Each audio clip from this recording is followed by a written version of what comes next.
Get 'em, Jimmy, where low shack at? The bottle's getting nifty up the crack and we stacking chips, all of it's what I want. Plus money winners, that's what I'm on. You can say I'm gone. I prefer elevated pub sports radio. Time to get educated, get produced, leave the juice, letting loose with so much abuse that the bookies wanna call a truce. They getting slaughtered. Can't forget Jeff and low baggers in the chat. That's a lethal weapon 'cause we be pubbing.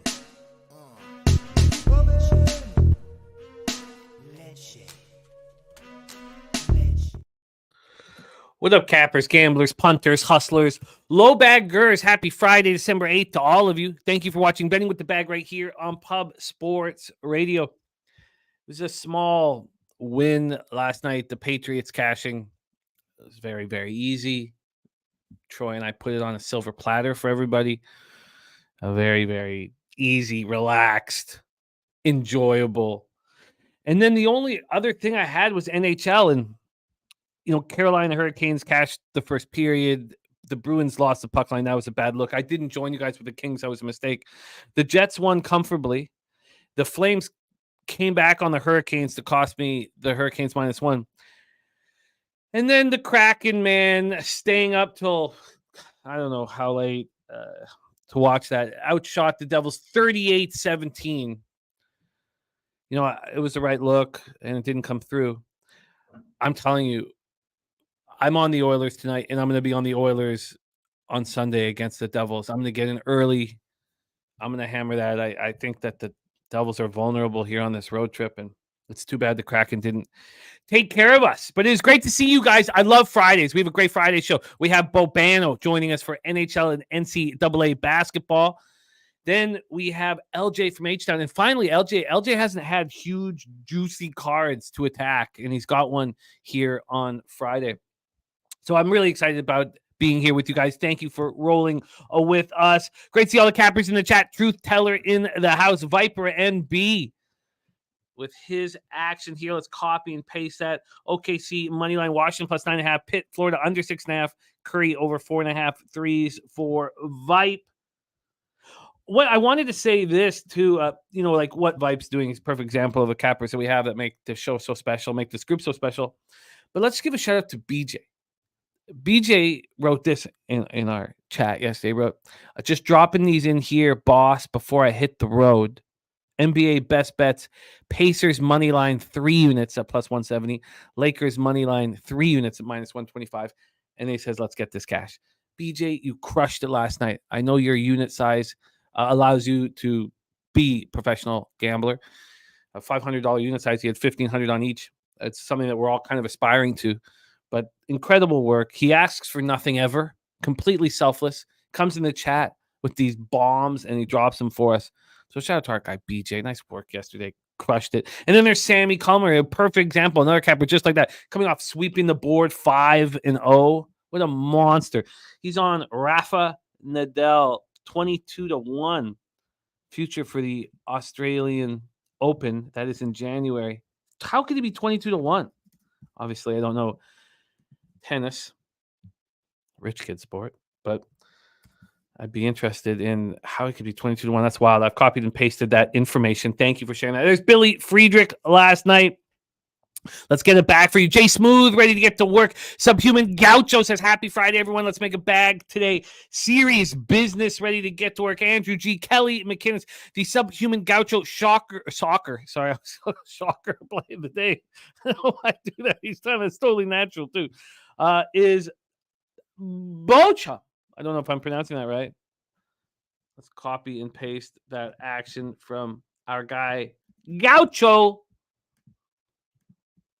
Copied and pasted, my friend. Thank you for sharing that. Ron Crawford, spreadsheet play of the day. Florida -1 at -101. I get it. I absolutely get the look. And nice cash on the Devils last night, Ron, my man. Nice cash.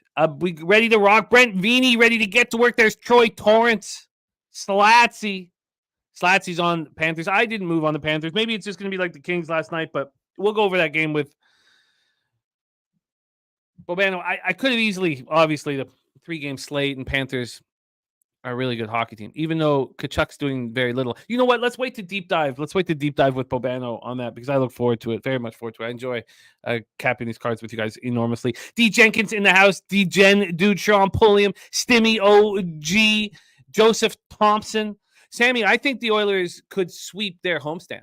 This is game 2 of a 6-game homestand. Now they finish it with the Panthers in game 6, Lightning in game 5. That'll be kind of tricky. And then they also have the Blackhawks, which is probably an unbettable situation. Ecom Bo in the house. Bo Jackson says cleaning up well here in Vegas. I love that, Bo. Great group here. Coin says, what up, Junior Chat? Pels plus 1,200 future didn't get there. Did hedge LA money line. Beautiful. Great work. Great work. Joseph Thompson says, here's my... I did live bet the under, too. I live bet the under in the Lakers game. Because I was watching the first game. I was like, look, they care about this. There's real defense being played. But in the Lakers game, it was a little different. It was because of the dominance of one team and the Pelicans not scoring. But I got the under 135.5 live just for $100. Not just a little bonus. And, I didn't send in Sonny's under 30 in the football game. So just put that right there, right in my pocket. That's where I'll put it. Joseph Thompson, best model for tomorrow, or I guess, for today. Stonehill Rider over 149. 6.5 points of value. Thank you for sharing that for us. Let's copy and paste that, Joe T. I look forward to this college basketball card. I've always loved the Fridays with Bobano, and, we have to use his enormous wealth of knowledge because these are the small schools. But we got 9 games here, and I really think that we'll find angles. And I've always been able to with Bobano on these Fridays. So I'm looking forward to watch him work through this card. JPZ in the house. Major Tom ready to go. Ian Shaber ready to eat. One for the books last night. Elliot first and anytime TD. I love it, Ian. Beautiful work from all you guys. Philly Eagle Flyer in the house. All right. Well, so the review of yesterday was pretty simple. 1-0 in NFL. It felt like it's easy. What was hard was on Tuesday getting there. And then every day afterwards, I got more and more bullish on the Patriots. But Troy, look, when it goes through that 6 number, which is just this beauty that Troy's created in his database, he hammers the money line too. He's a beast. I just had him +6 for 250, but goddamn, no sweat. And then 2 and 3 in NHL. I really felt like the Kraken was the right look. 38-17 out shooting the Devils, and you can't win. Schmid steps up. I was, you're going to have those losses.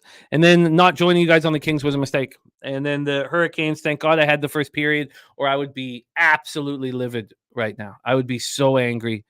But that was the situation yesterday. So, 2 and 3 down 0.87 units in NHL, 1-0 up a unit in NFL, and then no basketball action except for that live bet, which is fine.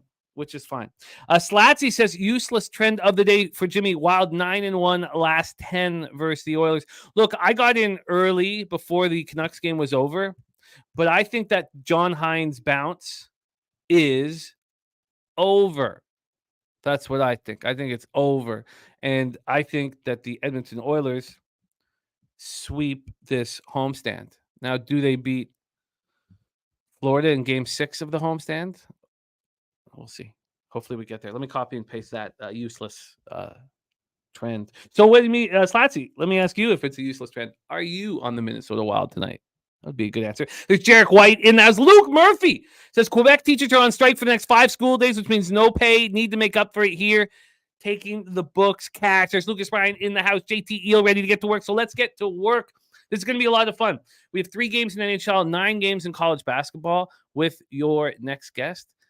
And I'm ready to get to work. I love these Fridays. Please welcome the star of hitting the books, the star of the Ice Guys. Also a big part of our live streams on Thursday and Monday. Please welcome from Canada's Steel Town, black and yellow, Mr. Ian Cameron to the show. Bobano, how are you, my friend? Very good, Jimmy. We're settling into a groove now. Now that we're into mid-December, we got, the smaller NHL slate.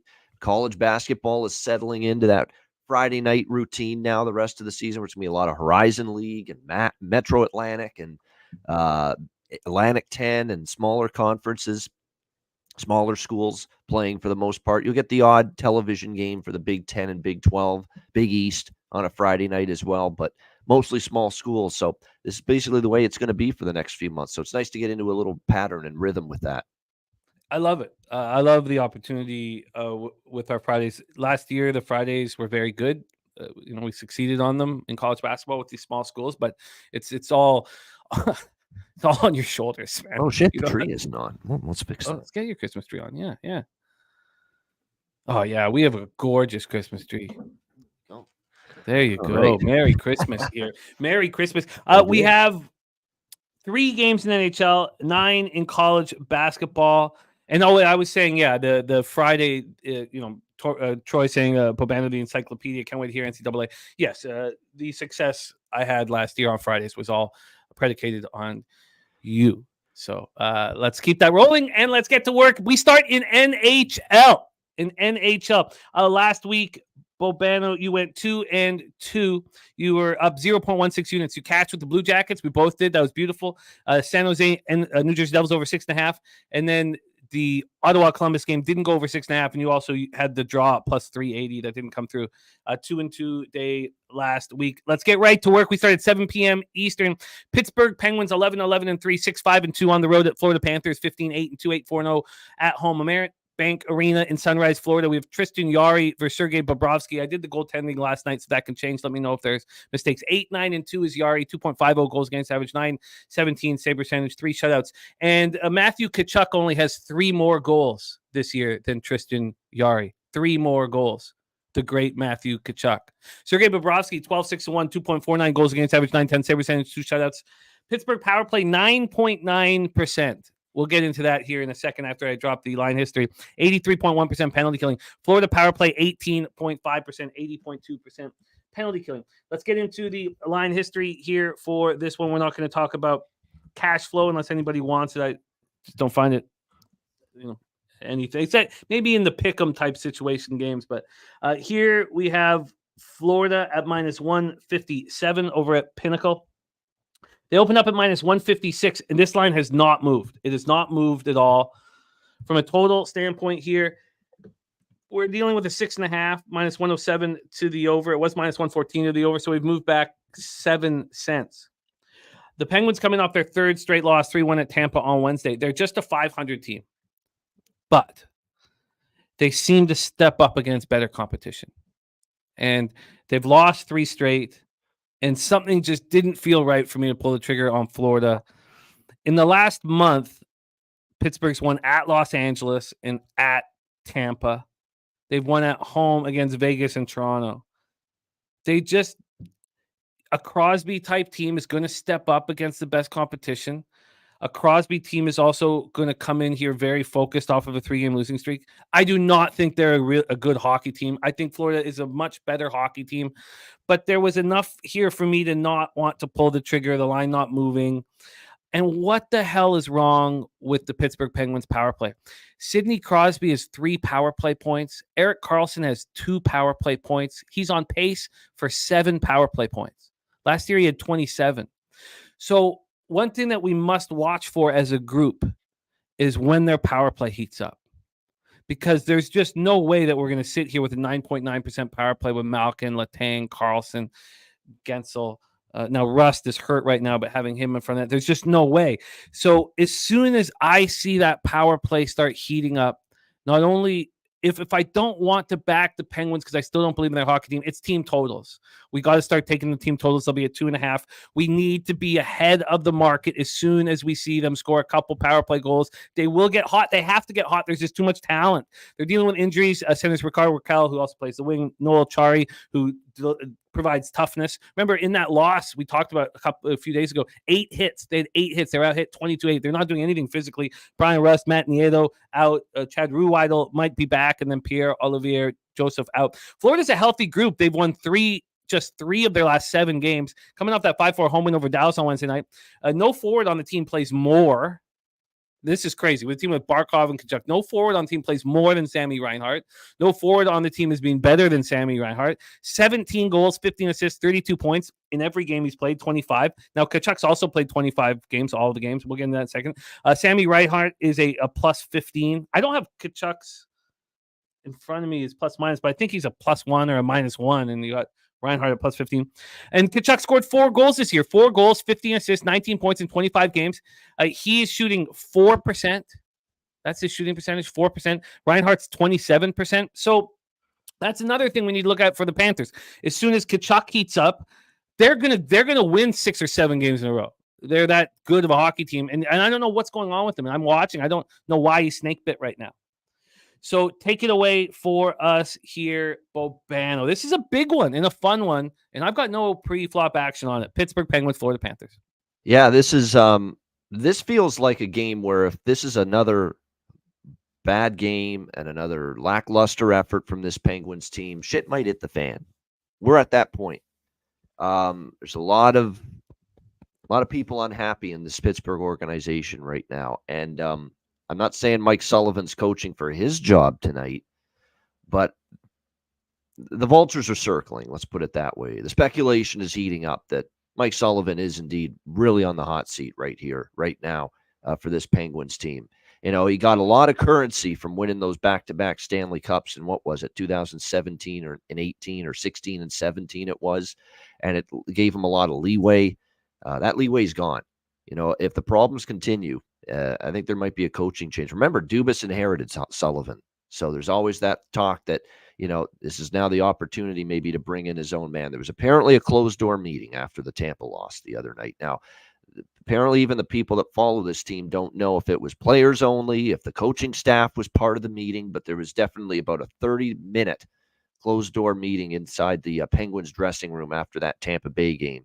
And that Tampa Bay game was bad. Not only did the offense and the power play struggle, which, by the way, is now 0 for 33 in the last 12 games. 0 for 33, Pittsburgh on the power play in the last 12 games. You would think accidentally in 33 power play attempts, you'd back your way into a goal, off someone's skate, deflection goal. You know, it takes a wicked carom or ricochet and finds its way into the net. Something. You'd luck your way into one power play goal in 33 attempts, and they haven't even done that, the Pittsburgh Penguins. So it's really bad because they're not good enough defensively or with their goaltending to deal with these problems offensively, because the offense was supposed to be what carried things for this team this year. That wasn't supposed to be the problem. The problem was not supposed to be scoring goals. The problem was not supposed to be the power play when you bring in a guy like Erik Karlsson, who's coming off a 100-point season last year for the San Jose Sharks. And the problem for Pittsburgh is if the power play stinks with Karlsson, Karlsson's not going to do a whole lot else that's going to help your hockey team, especially defensively. And that's where they're running into problems right now. So we'll see how they come out here tonight against Florida. Florida obviously is the better team, as you said. They have been a little up and down lately, though. If you actually look at their last 10 games, the body of work, they're only 5-5. They're a 500 team. They beat Edmonton when Edmonton was struggling. They beat Ottawa. They beat Montreal. They did finally beat a pretty quality opponent last time, Dallas 5-4. But you could argue they got outplayed in that game. And if you watch that game actually against Dallas Wednesday night, a couple of good bounces that went Florida's way resulted in a couple of their goals. And Dallas had some bad puck luck in that game, or else it could have been a different story that night. So they're definitely the better team still. They're certainly playing better than Pittsburgh, but it's not like Florida's absolutely rolling and firing on all cylinders right now at this point in time. Sam Reinhart is, though. There's no question. He's been absolutely spectacular for them. Their power play's been pretty good. Now, their penalty kill, which had been really good, has suddenly given up 3 power play goals in the last 2 games against the Islanders and the Stars.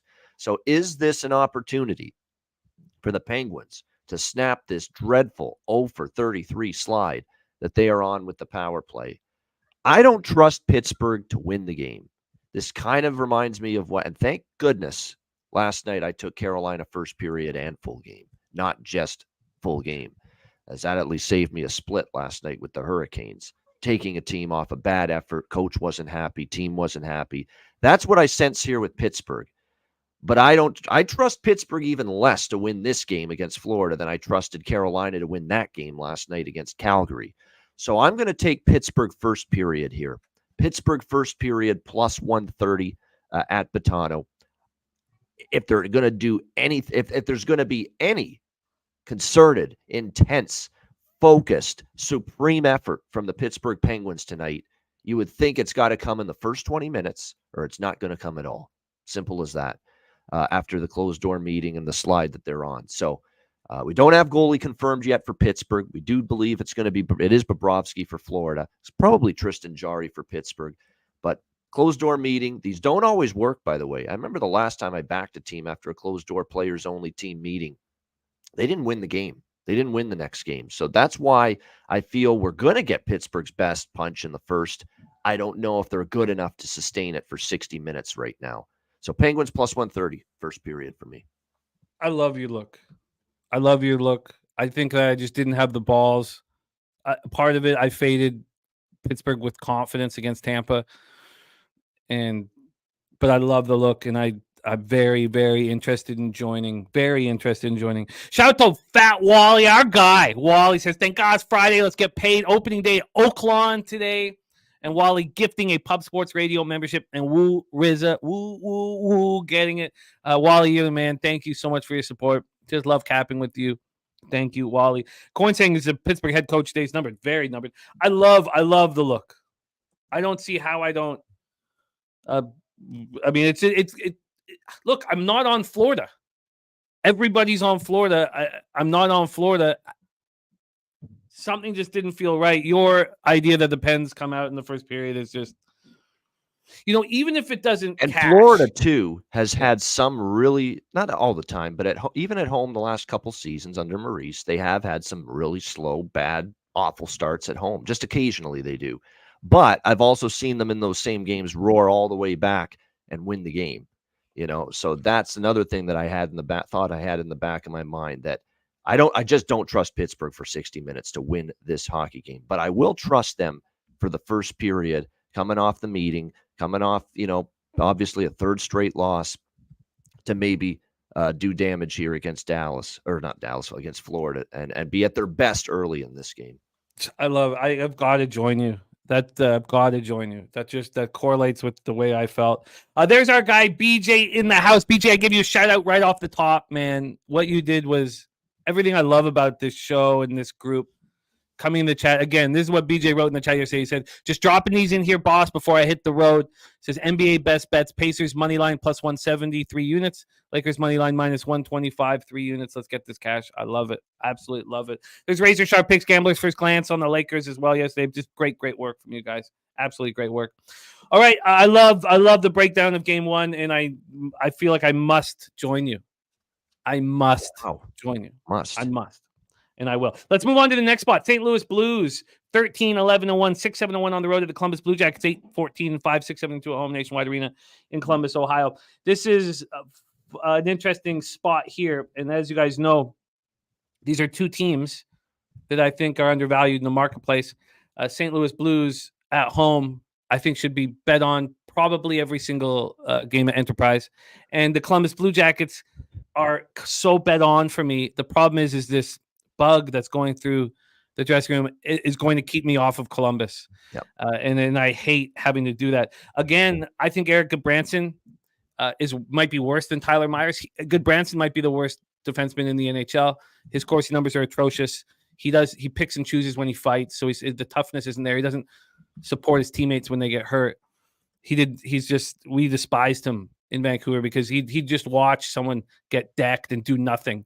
He would only fight when someone was smaller than him. I want nothing to do with him. And Laine, they're both out. So maybe they're better with Laine and Goodbranson out. But Merzlikins he was so sick that they had to put him on IR for a week. So what the hell is this? Like, just not knowing what the hell the sickness is. Also, Sillinger, Boqvist, Severson, Roslovic. But you guys know, and we keep talking about it, how high I am on these Russians, Marchenko, Voronkov, and Chinnikov. But I can't do it here. And Jet Greaves, I want to back Jet Greaves. I think everybody in this province wants to back Jet Greaves. Undrafted, 22-year-old from Cambridge. Ontario, and he's earned everything that he has. And it's hard to say that for a 22-year-old. How many 22-year-old undrafted goaltenders make? So remember, what do we talk about with these goaltenders? He's 6 feet tall.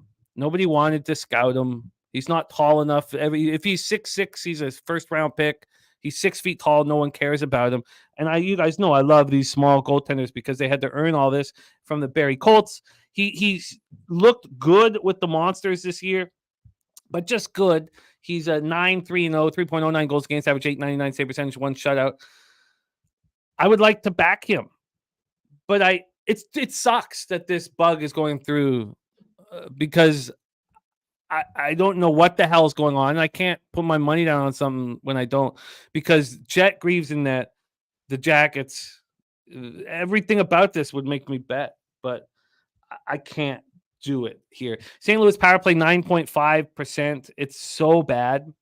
So I've talked about the decision that the brass of the Blues made to build around Thomas and Kyrou, decisions that I don't like, never liked. Didn't think they should build around those two guys. Not that they're terrible players, but they can't. They're not they just can't be your best forwards. And Bucci's trying to be good. But listen to this: we're 25 games through the season. We just talked about the Penguins power play. 3 players on the St. Louis Blues have power play goals. 3. That's it. This power play is not changing. Krug, they wanted to ship him out for real reasons. I don't know why Colton Parayko didn't take that next step to be the best defenseman in the NHL. I know that he's, more of a stay-at-home defensive guy, but I really thought he was going to be on Team Canada. So I don't know what the hell's going on really with the Blues, but I do think they're buying at home. Now, they're coming off a 6-3 loss at home to the Knights on Wednesday night. They were outshot 49-29. They were up 3-1 halfway through the game. The Blue Jackets are on the second half of a back-to-back. So they're on the second half of back-to-back. They're sick. They lose 7-3 at the Islanders. I just have to stay off this game completely. Let's quickly go through the line history here for this one. We have the total at 6.5. It's minus 105 to the under. So there's been a very slight move to the over. And from a money line standpoint here, sorry, I need to refresh this. From a money line standpoint here, we'll see what we are dealing with. Get over to Pinnacle. We have Columbus at plus 128. They opened up at plus 115. So there's been a 12-cent move towards the Blues from 130 to 142.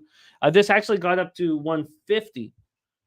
But I have to stay off of this spot unless Bobano's breakdown kind of leads me into something. So take it away, Ian. Blues, Jackets. Yeah.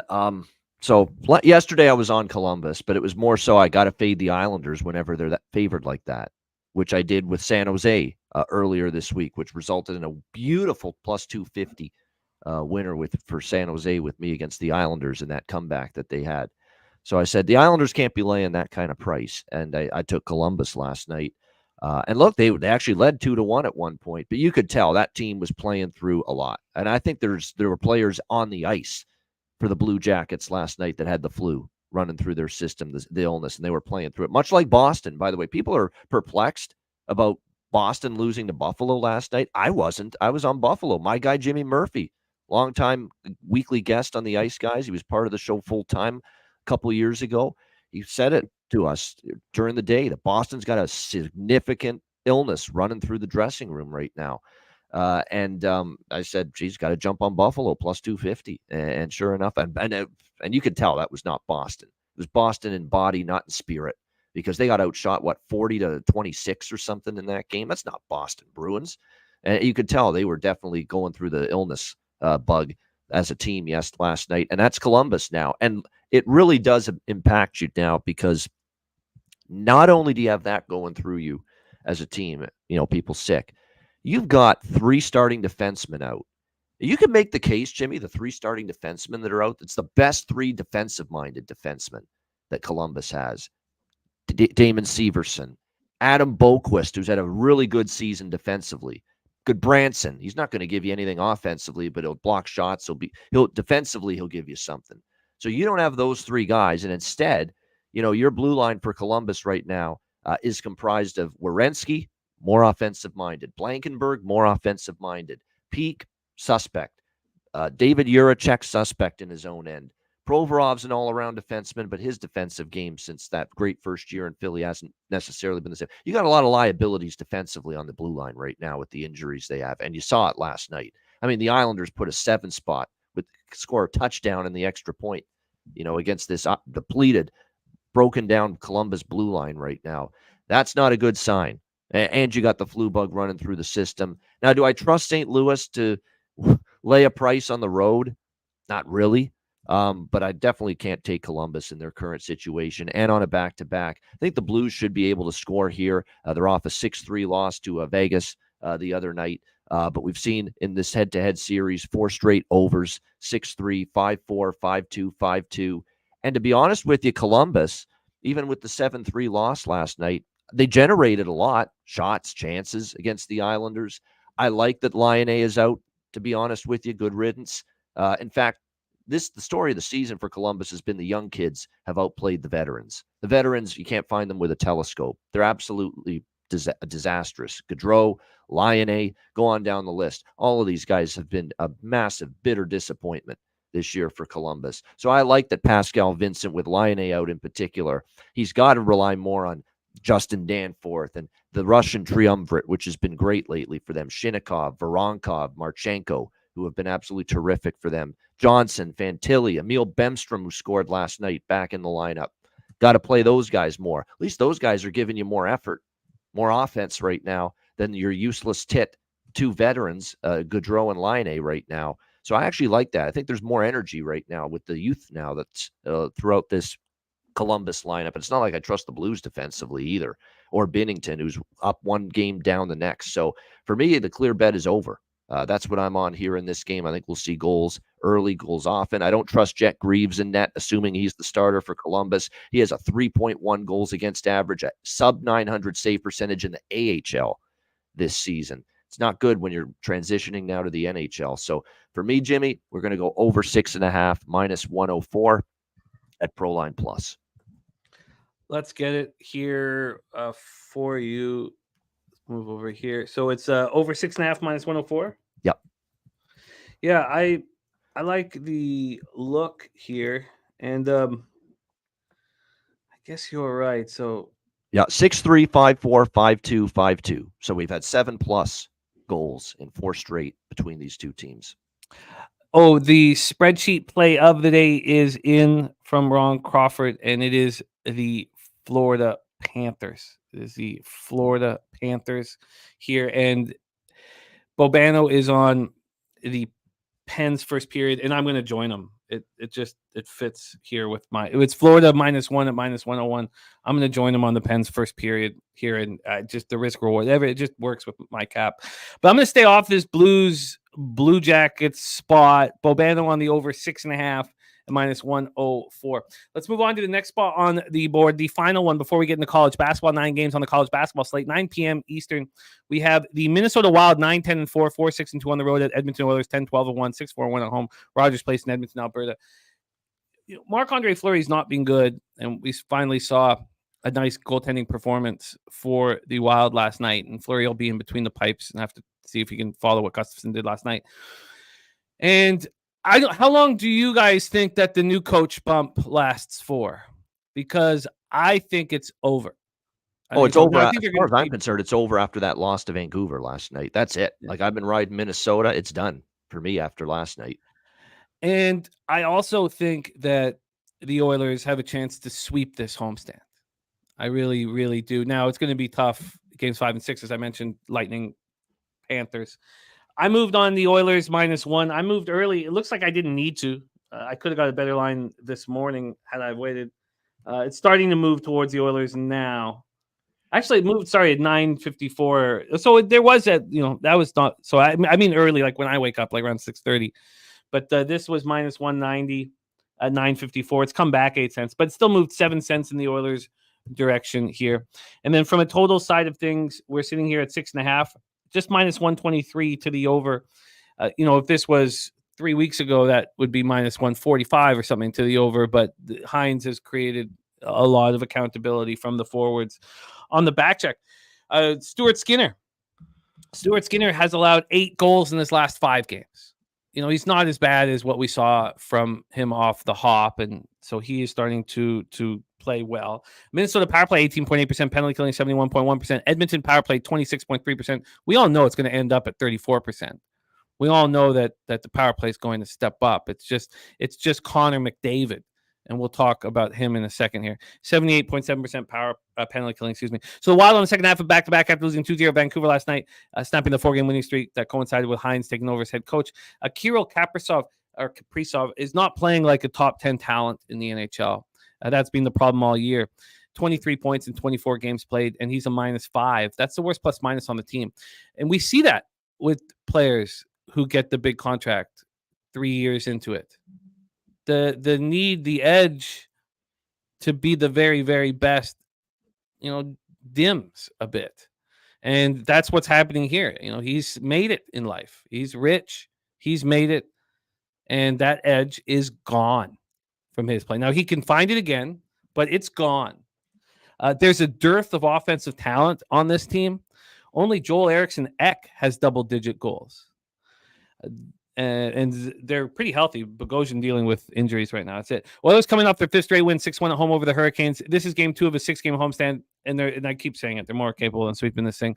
And then McDavid has 8 goals. The great Connor McDavid has 8 goals this year. That's 4th on the Oilers. That will change, and when it does, they're going to go on a tear. And I predict it changes on this homestand. I think that he goes on a tear right now. I'm on the Oilers -1. Take it away for us here, Bobano. Wild Oilers.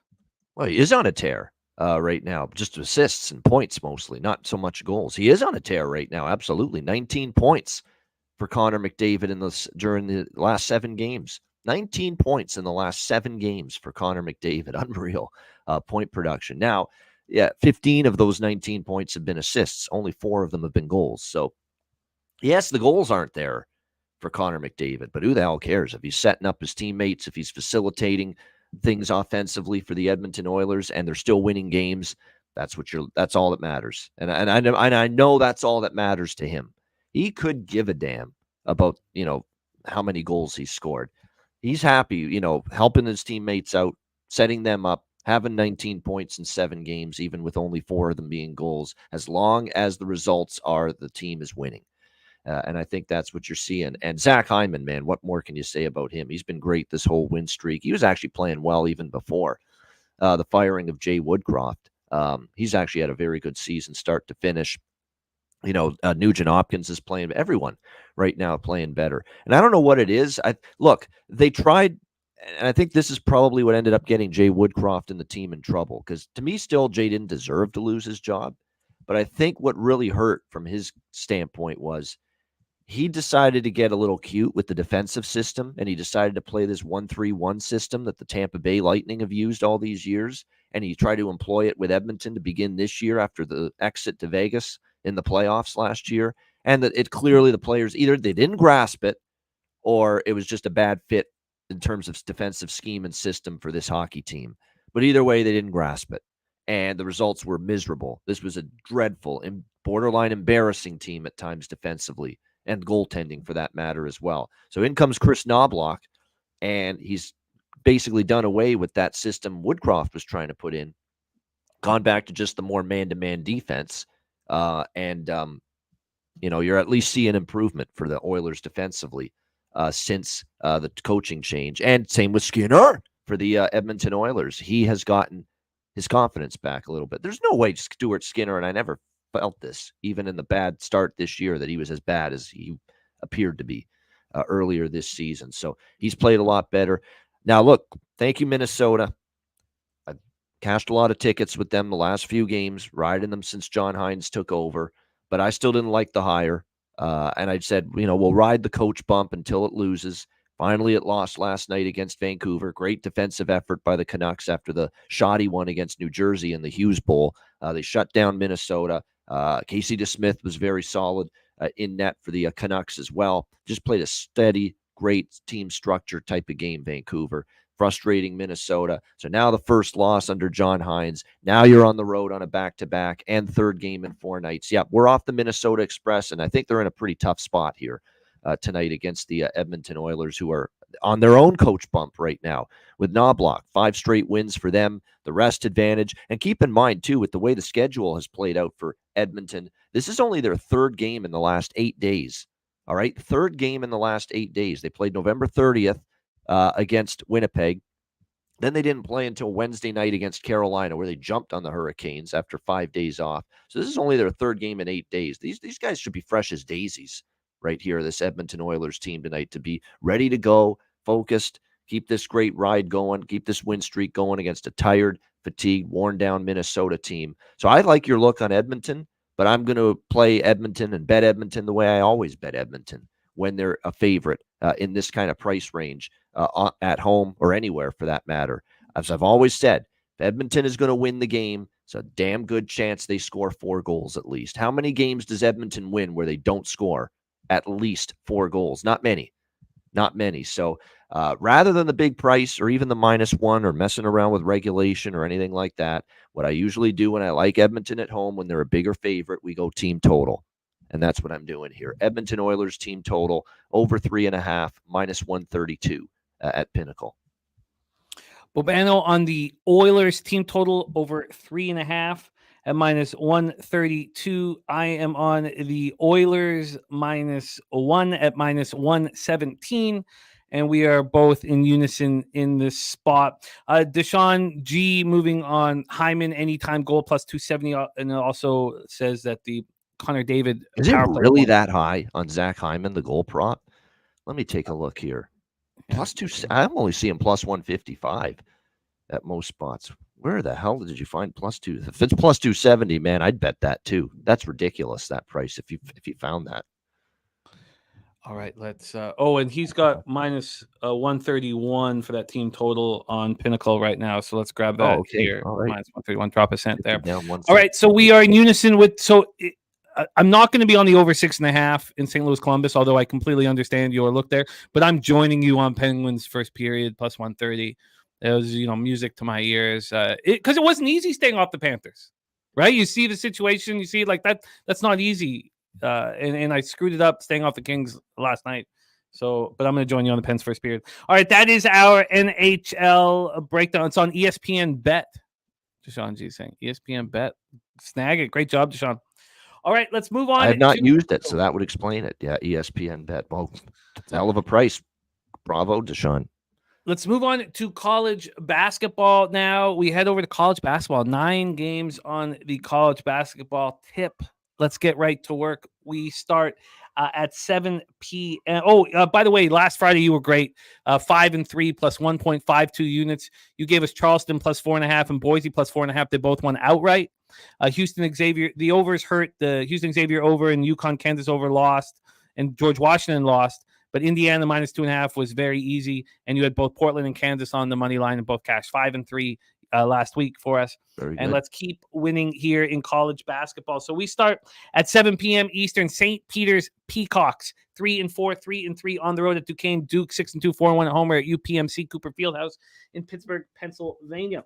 Let's pull up the line history, and then for the first time today, pull up the cash flow as well. Here we go. Get this up here.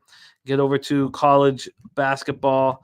And I like this. So you're going to see Bobano here every Friday. And as he sort of said off the top, we're going to be capping the same kind of group of teams. And we get into a rhythm on these Fridays. I'm really excited about the opportunity here that we have on Fridays. And unlike on Wednesdays and Thursdays, when we cap, only the games that are capped from our experts are ones they're betting. On these Fridays, we are going to try to touch them all of the Div 1 games and at least get a look or a vibe on them. But we don't need to necessarily bet them. So it's a much different vibe here on Fridays than what we're going to have on Wednesdays and Thursdays. St. Peter's Peacocks, Duquesne Dukes. We start there. Let's get into the line history here for this one. We have the Dukies at -14.5 at -108. That's Pinnacle. Opened up at 14, and Pinnacle's been getting their lines out much earlier than last year. So I don't even know if there's a need because we've always said that Bet Online is where it is where it's at for these. But Pinnacle pulled this out yesterday at 2:02 p.m. Why don't we just compare that to what Bet Online did? Bet Online opened this up at 11:48 a.m. All right, they're still the champs. The Bet Online is still the champs, getting the line out there early. And by the way, for those of you who need a new account, if you go to pubsports.com and you go to our account page, you can open up through our link account at Bet Online, and they'll give you a 100% bonus up to $1,000. 100% bonus up to $1,000. So they opened this up at 11:48 a.m. It went from 14 to 15 and back to 14.5. So at both books, we have a very slight move to Duquesne. Let's take a look at the total here for this one. From a total scenario, we are sitting here with a 132. It's juiced to the under. This opened up at 129. We have climbed 3 points here, climbed 3 points on the total. And when we look at the cash flow here for this one, we have 76. Well, let's go through Duquesne. Duquesne has 24% of the tickets and 46% of the cash. 24 and 46, but the lines only moved a half point in their direction, and we have no information on the total.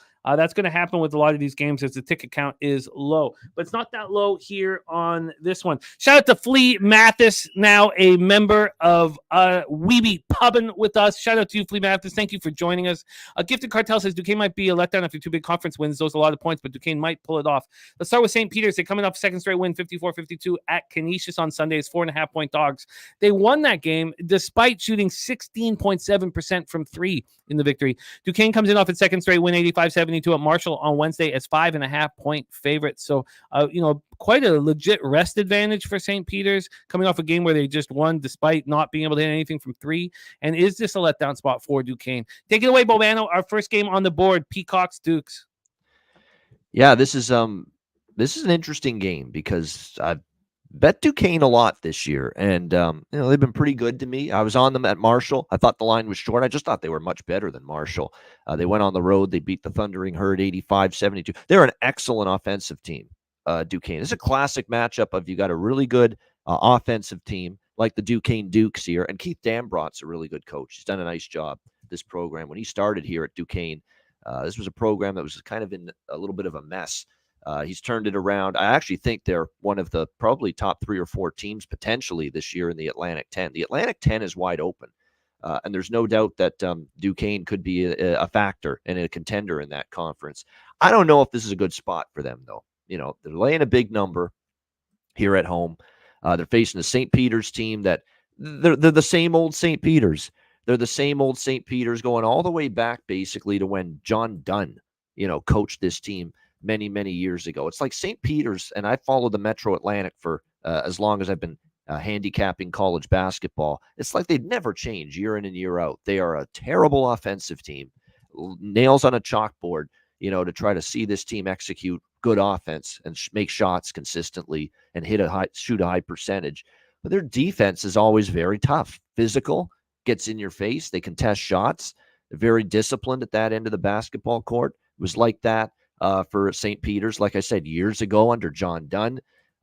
Then you had, of course, Shaheen Holloway came there, was the head coach there for a while. Same thing, great defensive principles there with the St. Peter's team. Took them, of course, to the tournament that one year. And now with Bashir Mason here, it's the same thing. They play ultra slow. They want to get the game in a bit of a, half-court grinder. That's the way they want to play. And a lot of times they're successful at that. And you got to look, St. Peter's coming into this year, there was some talk, not a great team, some personnel changes, some turnover from last year's group. But last year's group was kind of hit or miss, up and down. They took their lumps. They got blown out by Seton Hall, blown out by Rutgers. That was a really bad loss, 71-40.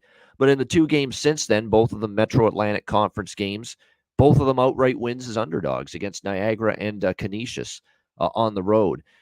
So when you look at this spot for Duquesne, they've got Bradley coming up, which is a bigger game on tap. For St. Peter's, they have had a propensity at times to be able to frustrate teams that want to speed things up, like Canisius, for instance, their last game. Canisius wants to go up and down the court, and St. Peter's took that ability away from them. It said, you're going to play in the half court. You're going to have to go against our set defense.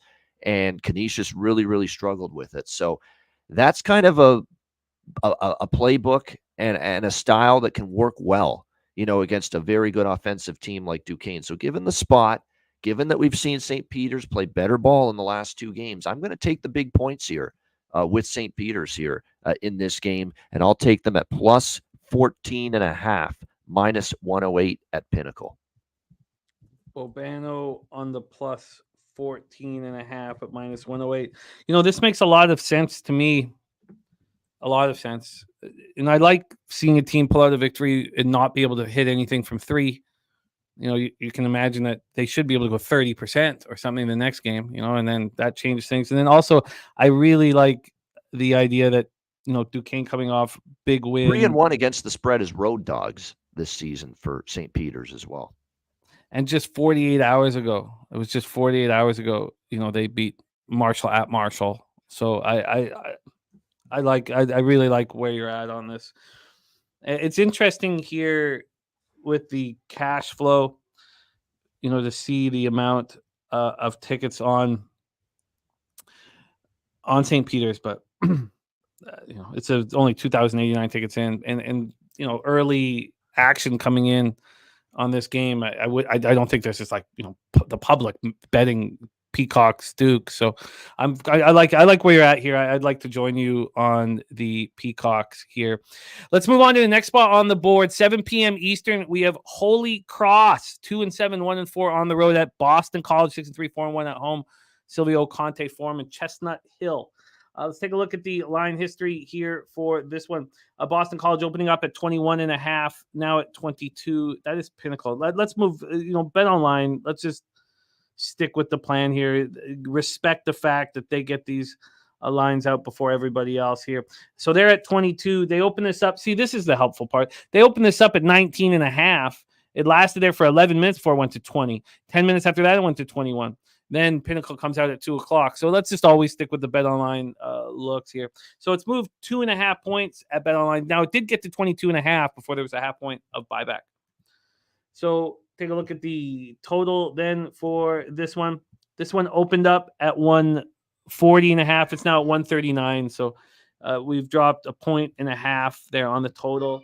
We get over to the cash flow here for this one. We have, sorry, let me get to the top here. We have 57% of the tickets and 71% of the cash on Boston College line moving in their direction. We have 62% of the tickets and 97% of cash on the over. That's a lot of money on the over, and we have just dropped it 1.5 points.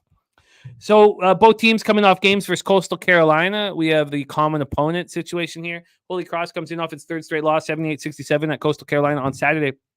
Boston College bounced back from their overtime loss at home versus NC State by defeating Coastal at home 82-68 on Tuesday as 16.5 point favorites.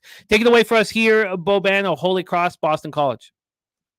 Yeah, Holy Cross is a weird team for me to cap from a total standpoint because they don't play fast. They're 330 in tempo, but they're horrible defensively. So it's almost like, they don't play fast, but the possessions they do have to defend, they're giving up points and too many points and easy baskets. So what are we going to see here from Holy Cross? Yet they've still kind of trended under. 3 of their last 4 games have gone under because they play slow, but their defense is just not very good. They've been brutal against the number. 1-6 ATS their last 7 games.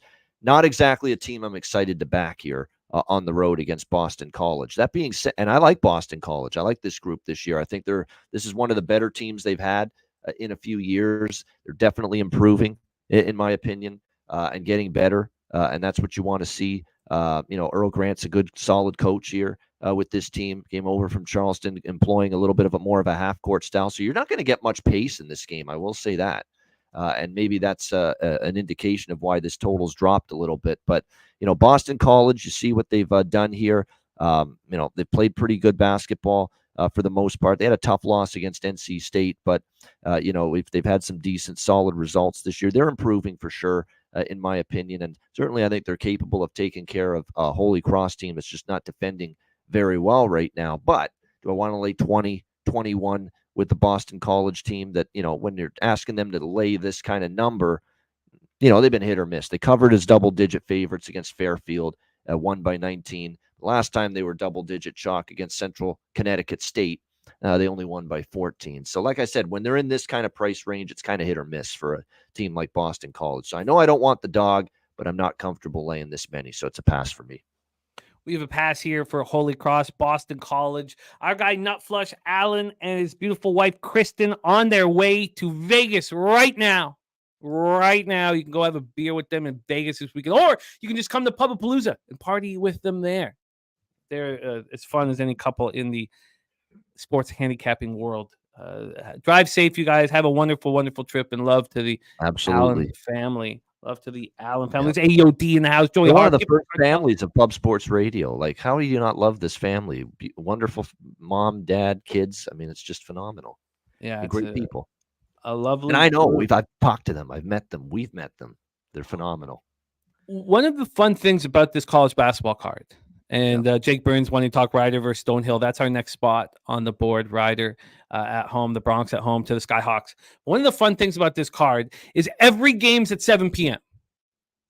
Yeah, every game's at 7 p.m. There's no late night basketball tonight. It's crazy. No 8 p.m. Eastern game, no 9 o'clock Eastern game, no 10 o'clock, no West Coast action. It's crazy. Every game's at 7 p.m. So, 4 p.m. Pacific, 7 p.m. Eastern.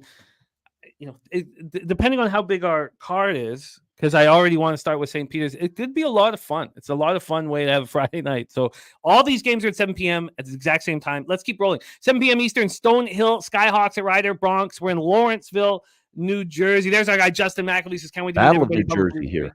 Yep. I can't wait, Justin. We're all pumped, man. Can you believe? I think that from now on, we're going to be doing this a week every year for round one of the NCAA tournament. I think it'll be so much fun, which means that it will be Thursday. So from now on, maybe we should even change the dates. We should probably just go ahead and change the dates from the 21st to the 24th, because who doesn't want to be there on Thursday for March Madness? So, we'll talk to Jose and Jeff about that, but who doesn't? Okay, I'll go. Let's roll on. Skyhawks Bronx game 3 here of the 9-game card that we are breaking down. Let's get into the line history here right off the hop. So it's funny, we have our guy Jake Burns saying is now 10.5, was 7.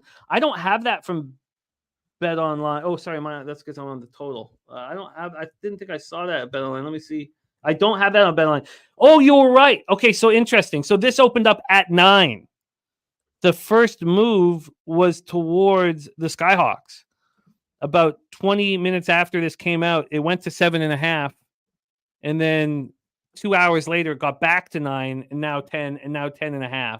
So it's a 1.5 move, or, a 3-point move, depending on how you want to quantify it. From a total standpoint, this opened up at 146.5. We're now down to 145. The move to the unders happened in the last 2 hours of this one. Let's get over to the cash flow for this spot. We have all the 7 p.m. games got off. Okay, here we go. 70% of the tickets, 99% of the cash is on Rider. We have no information at all on total. There's only 1,120 tickets in here. Both teams come in off hefty losing streaks. Stonehill comes in off its 8th straight loss, 81-63 at Stony Brook Wednesday night as 10.5-point dogs. Rider comes in off its 7th straight loss, 88-81 at home versus Fairfield on Sunday as 4.5-point dogs. They shot 8.3% from 3. One of the interesting things about, just not deep diving or anything, I know that we use Bobano for all that, but Bobano, they sold that game out. So I know they're 1-7, and the alumni gymnasium only seats 1,650 people, but that's a rarity here, that especially with these teams on Friday. So the idea that this would move to Rider because they're going to be sold out, and I just found that interesting.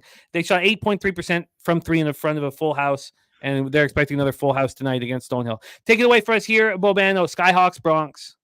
Yeah, they are. These obviously are two teams that have a combined 2-16 on the season, straight up. Rider's been even worse against the spread, 1-6 against the spread so far for Rider coming into this game. But you look at Rider's schedule, they played Nebraska, solid Big Ten team, good Duquesne team that we just talked about. Maryland was on their schedule, Marquette in the second game of the season. So they've really faced a tough schedule. And not that Stonehill hasn't. Stonehill's had to play UConn, George Washington, Kentucky here early in the season.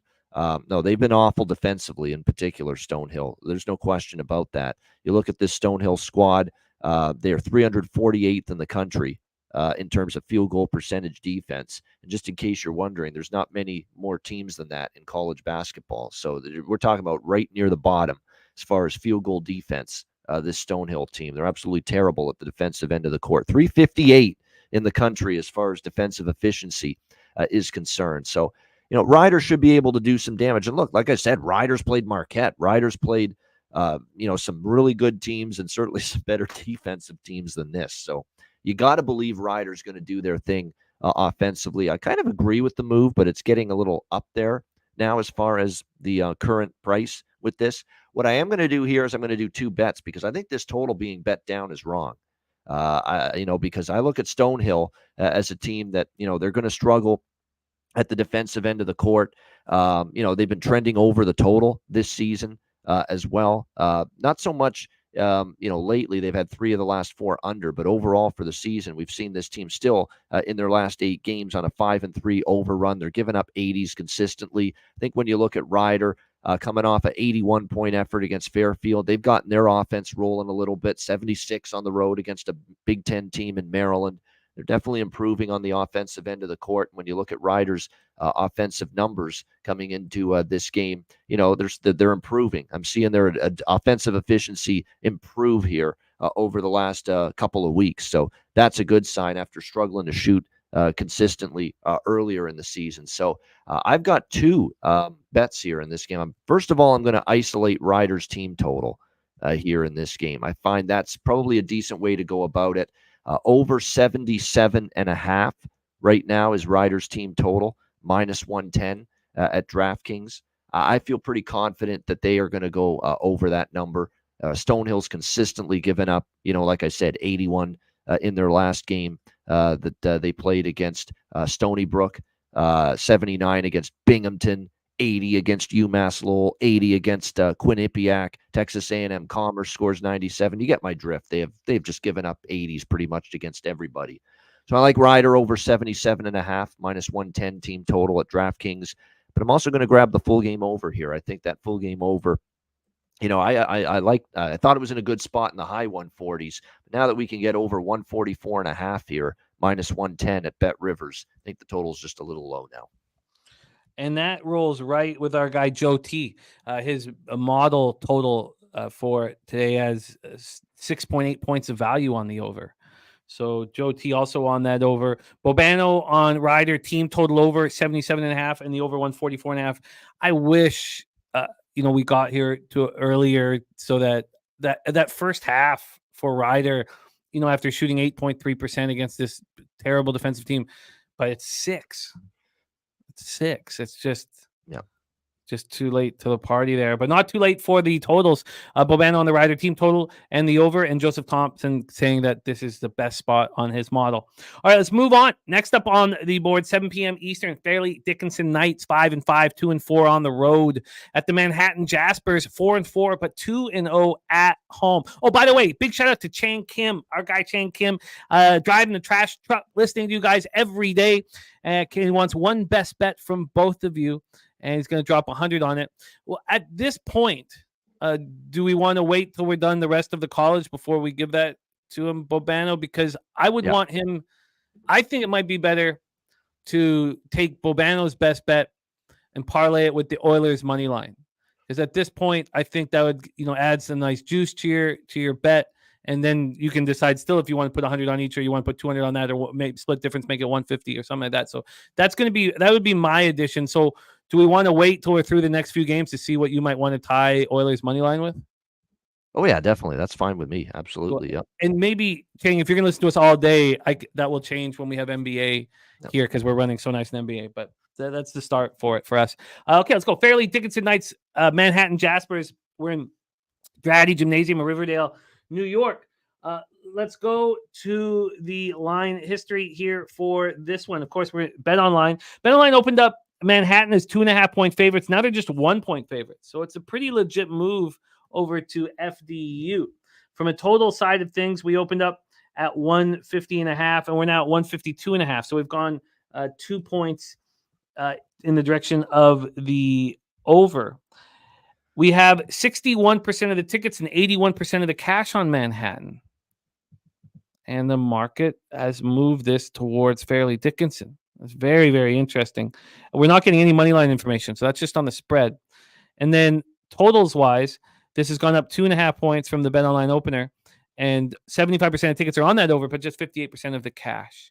Take it away. Oh, sorry. So let's set the Fairleigh Dickinson snapped their 4-game losing streak with a 71-68 win at NJIT on Saturday as 2.5-point favorites. Manhattan comes in off its third loss in 4 games, 70-56 at Marist on Sunday as 7.5-point dogs. Take it away for us here, Bobano, the Knights against the Jaspers.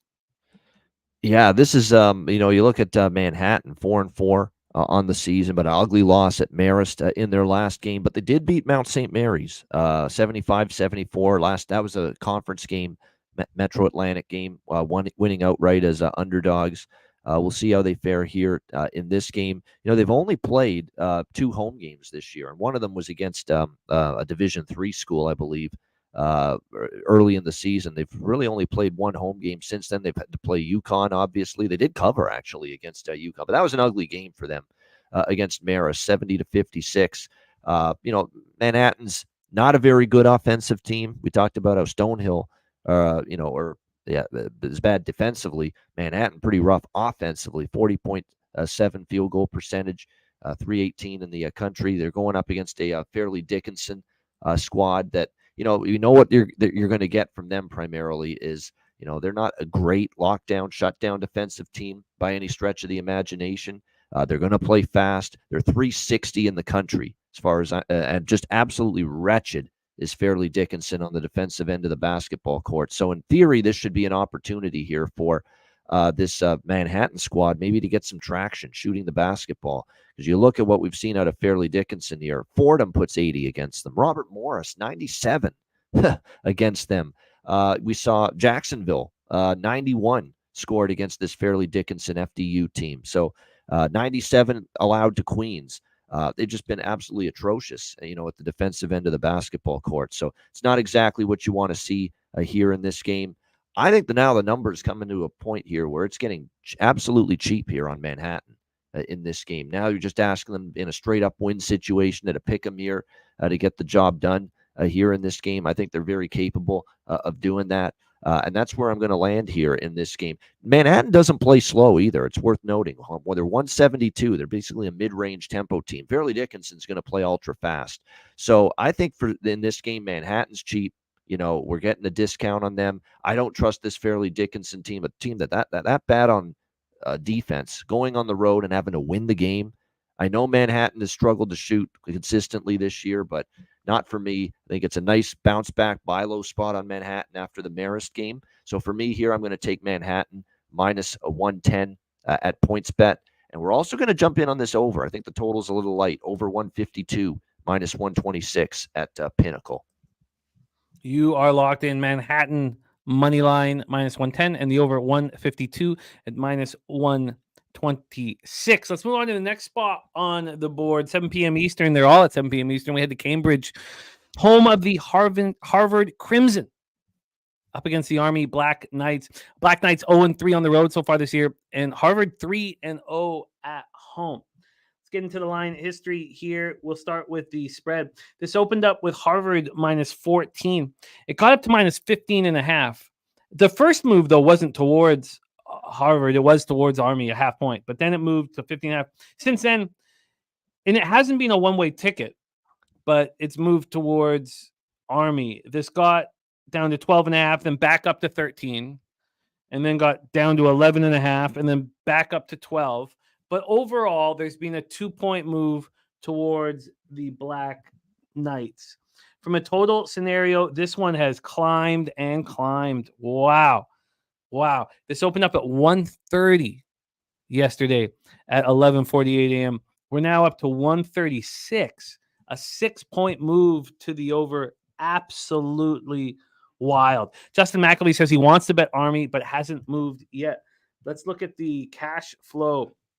From a cash flow scenario, you have 67% of the tickets, 66% of the cash on the over. It did get up to 136.5 before we saw any buyback down to 136. And then Army has 51% of the tickets and 72% of the cash. Is Army a good spot here. They come off 2 straight easy double-digit wins. They beat Div 3 Sunny Maritime Privateers last Friday in New York, 74-39. Then they beat new to Div 1 Lemoyne Dolphins at home Wednesday, 68-51 as 2.5-point favorites, just 2.5-point favorites, and they took care of business there. Harvard comes in off its second loss in 3 games, 75-53 at Loyola Chicago on Saturday as 5.5-point dogs. They shot 24.5% from the field and 19% from 3. I mean, that was atrocious. Take it away for us here, Bobano. Army, Harvard. Yeah, I'm going to take the ugly dog here, Army, in this game. Army's been good in the road dog role. And look, Harvard, pretty good basketball team as usual, 6-3, 3-0 straight up at home this year, 1-1 ATS, though, in lined home games. But this is the role you want Army in. Army this year is a road underdog, 3-0 against the spread, and 3 pretty easy covers. They lost to Binghamton and Albany, but stayed inside the number. And then wire to wire, 25.5-point underdog at Indiana at Assembly Hall against the Big Ten team, Indiana Hoosiers. They lost by 8 in that game. So they have been very good in this role. And it feels like for Harvard, with this spot here, a little bit of a flat spot. And they haven't been covering numbers lately. Other than a win at Colgate, 76-70, we've seen this team go 0-4 against the spread in their other 4 games that they've played. So they're 1-4 ATS their last 5. So they have not been covering point spreads. You look at them as a home chalk. Like I said, the last time they were home chalk, 8.5-point favorites.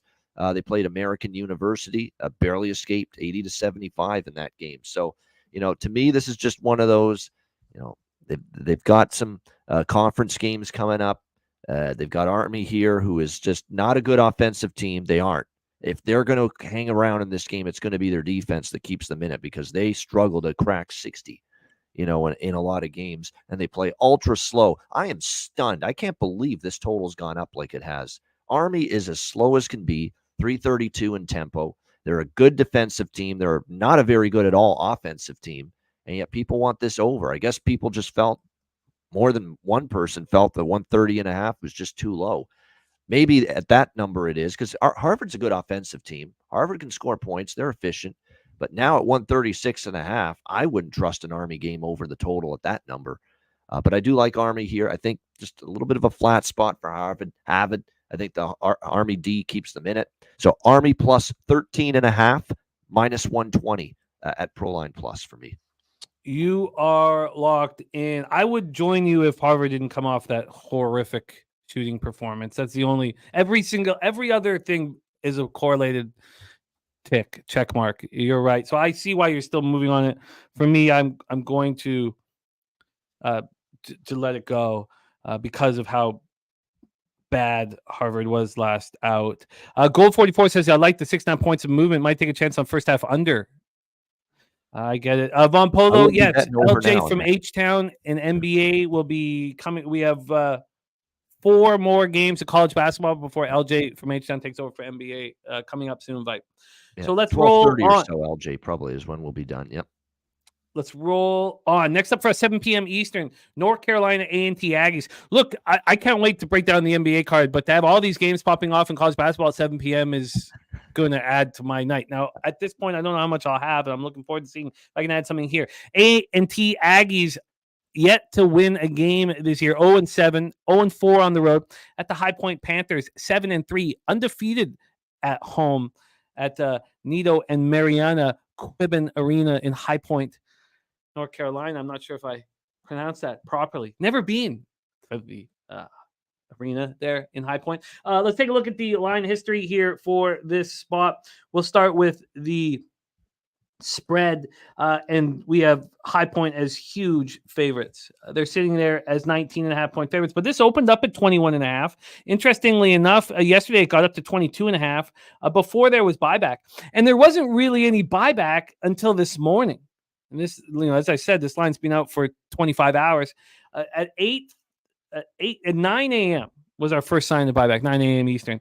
But since then, we've had a 3-point move towards North Carolina A&T. Let's take a look at the total here for this one. We have it sitting at 159. This opened up right there at 159. It got up to 160.5, but it's right back to where it started, 159. So very little movement here. And Billy Friedrich telling us it's the furniture capital of the country. There, High Point. Did not know that. And undefeated against the spread from Billy Friedrich information as well.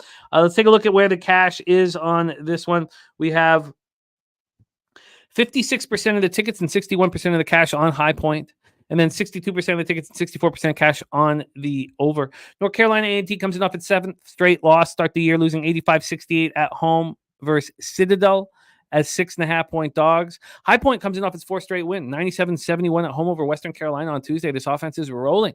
Take it away, Bobano. Should the Panthers be this big of a favorite against any team in Div 1 basketball?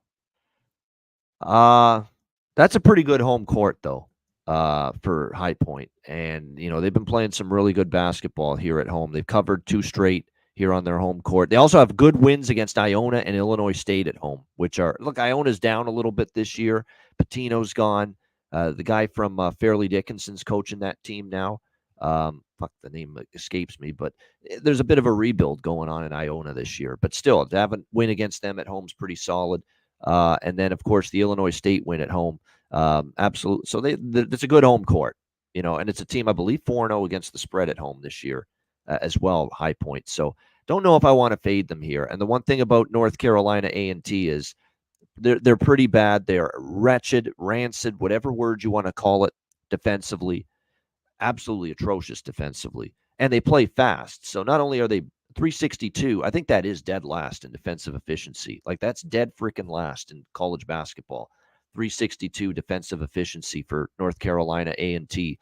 And they play fast. So they suck defensively, and they're going to give their opponent extra possessions to score even more points because they play lightning fast, A&T. So that's not a good recipe. And that's what can make a big number like this look small for a team like High Point that's very good offensively, can score points in bunches. That High Point team total is high, but I wouldn't be betting under 90.5 with that team total. I like the full game over here. Both teams have trended to the over. Both teams are going to play at a brisk pace, especially A&T, 36th in the country in tempo. They are awful defensively. High Point should be able to get at least 90, 95 in this game. And if you can get something in the range of 65 to 70, which is possible here for A&T, because offensively they're actually not that bad, and they're going to get a lot of possessions because of their pace, I think it can get over the number. So over 158.5 minus 110 at FanDuel. Over 158.5 at minus 110 over at FanDuel for Bobano. Moving on the Aggies, Panthers, 3 games left on this Friday college basketball slate. 7 p.m. Eastern, Oakland Golden Grizzlies, 5-5, 2-2 on the road at Eastern Michigan Eagles, 5-3, 3-0 at home. We're in Ypsilanti, Michigan for this one. From a total scenario, we have this sitting at 138.5. This opened up at 141 and now down to 138.5. From a side scenario, we have Eastern Michigan right now as 6.5-point dogs. They opened up at 5.5. It went down to 4.5. There was not buyback on on Oakland until 3 hours ago, 2.5 hours ago. So there was a 2-point move. Not only was there a 2-point move towards Oakland, but when it moved from 4.5 to 6.5, it was juiced to the 6.5 minus 6.5, which you don't usually see with such a big move. It would be juiced to the other side. So a real legit move to the Golden Grizzlies. Let's take a look at the cash flow here and see if that helps at all. We have, there we go. We have 58% of the tickets and 77% of the cash on Eastern Michigan. So almost public. I count that 60% or over public. A big money coming on them, and then that is a big move, a real big move. 4.5 to 6.5. Total wise, 65% of the tickets, 64% cash on the over.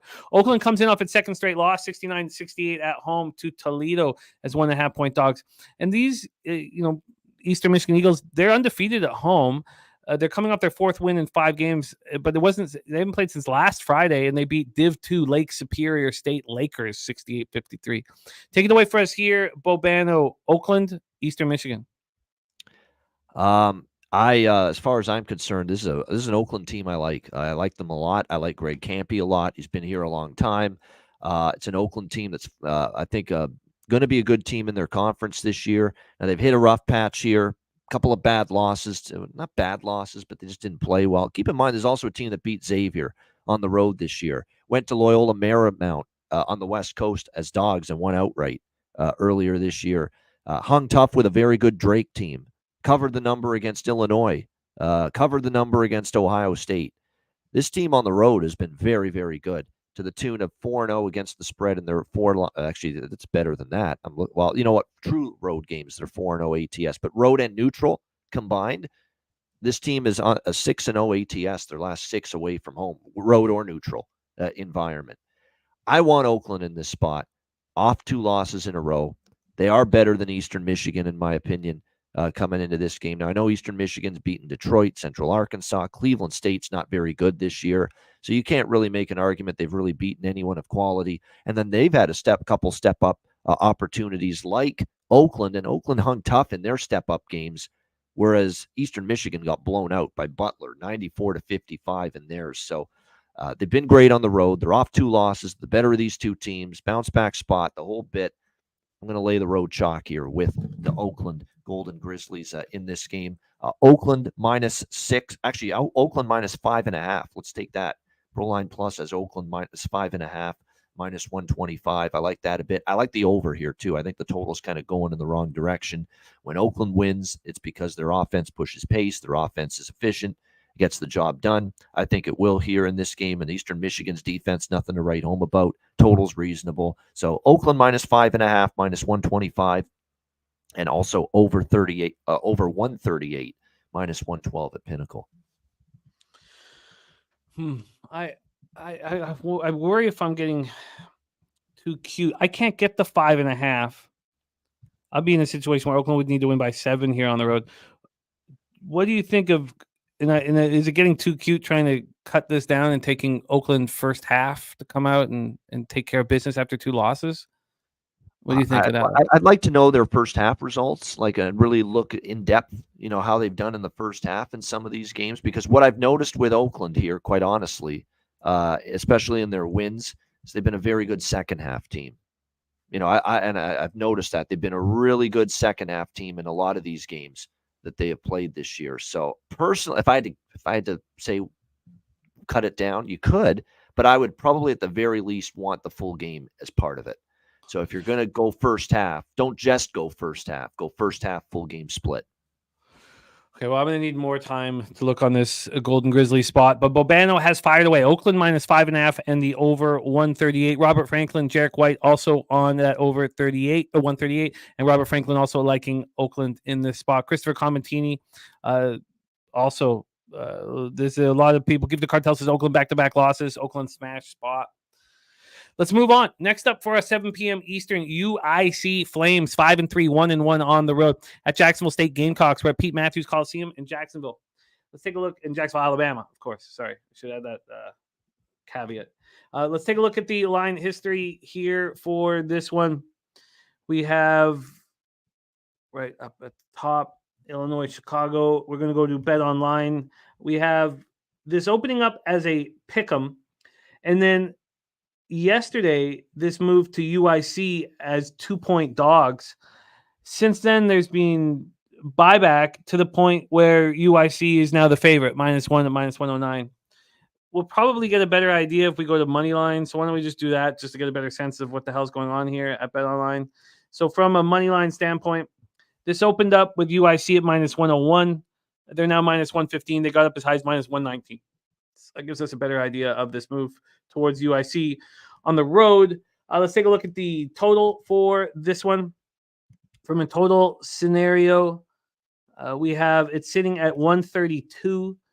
This opened up at 129. The first move was to the under, down to 128. Then it started climbing, so we're up to 132. So we have a move to the over and a move to Illinois, Chicago. We take a look at the cash flow. 54% of the tickets and 71% of the cash is on UIC. 83% of the tickets, 91% of cash is on the over.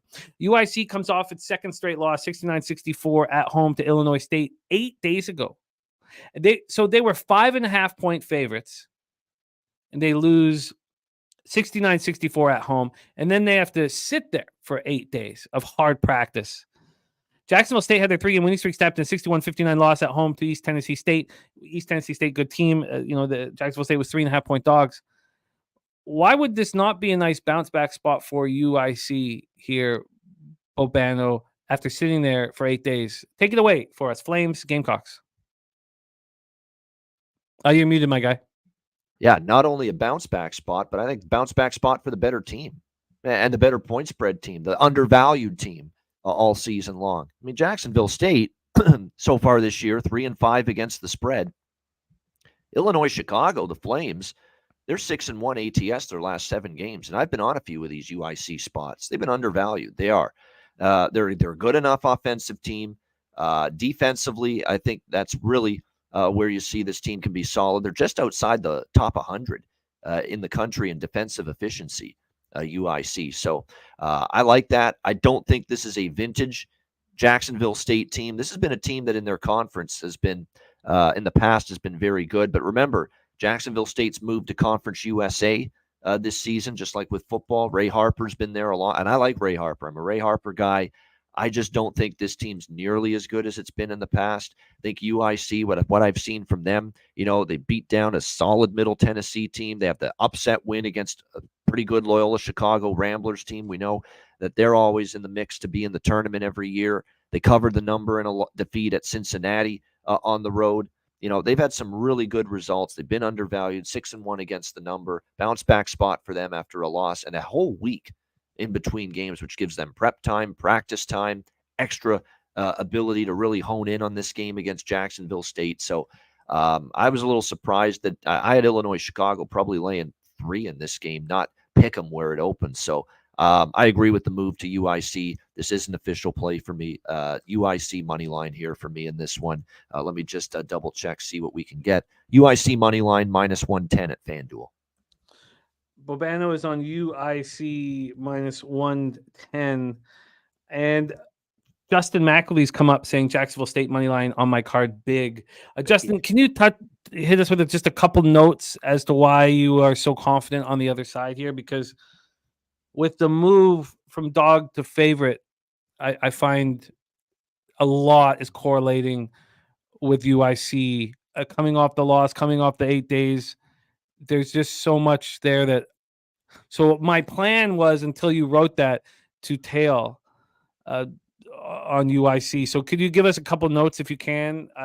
They aren't a great free throw shooting team, UIC, and there is an edge there for Jacksonville State, but it's not like it's impacted them in the past. We're still talking about a UIC team that's been able to win games, put some good performances on the board, and like I said, just undervalued for weeks, 6-1 ATS, and I've been riding this train. I took them against Greensboro, George Washington, Middle Tennessee. I think I did grab them as well with Loyola Chicago. That's when I started to hop on taking notice of UIC, just undervalued in the betting markets, and I still think they're undervalued here.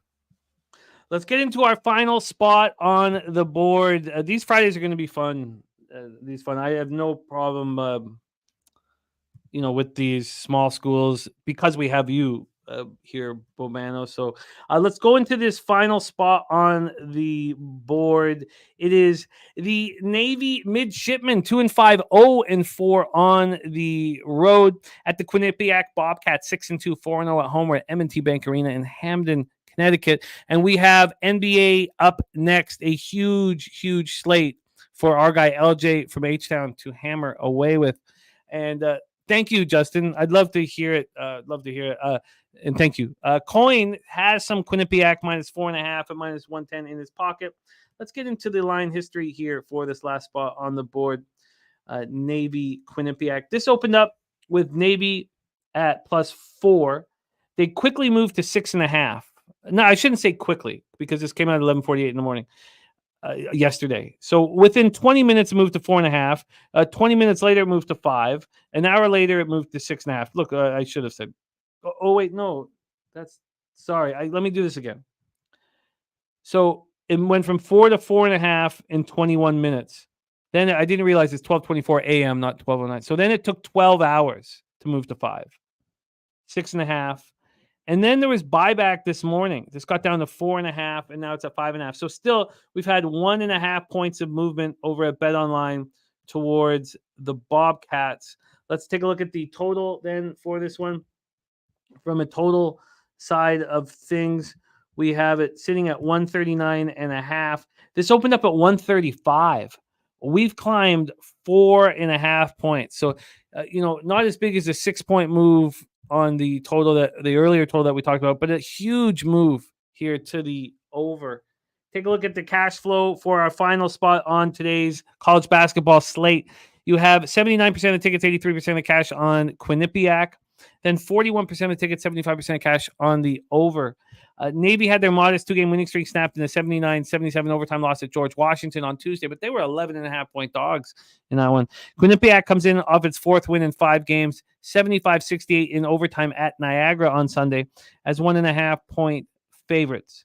Take it away for us here, Bobano, our final spot on the board. Robert Franklin on Navy, and Gifted Cartel says Navy money line, don't overthink it.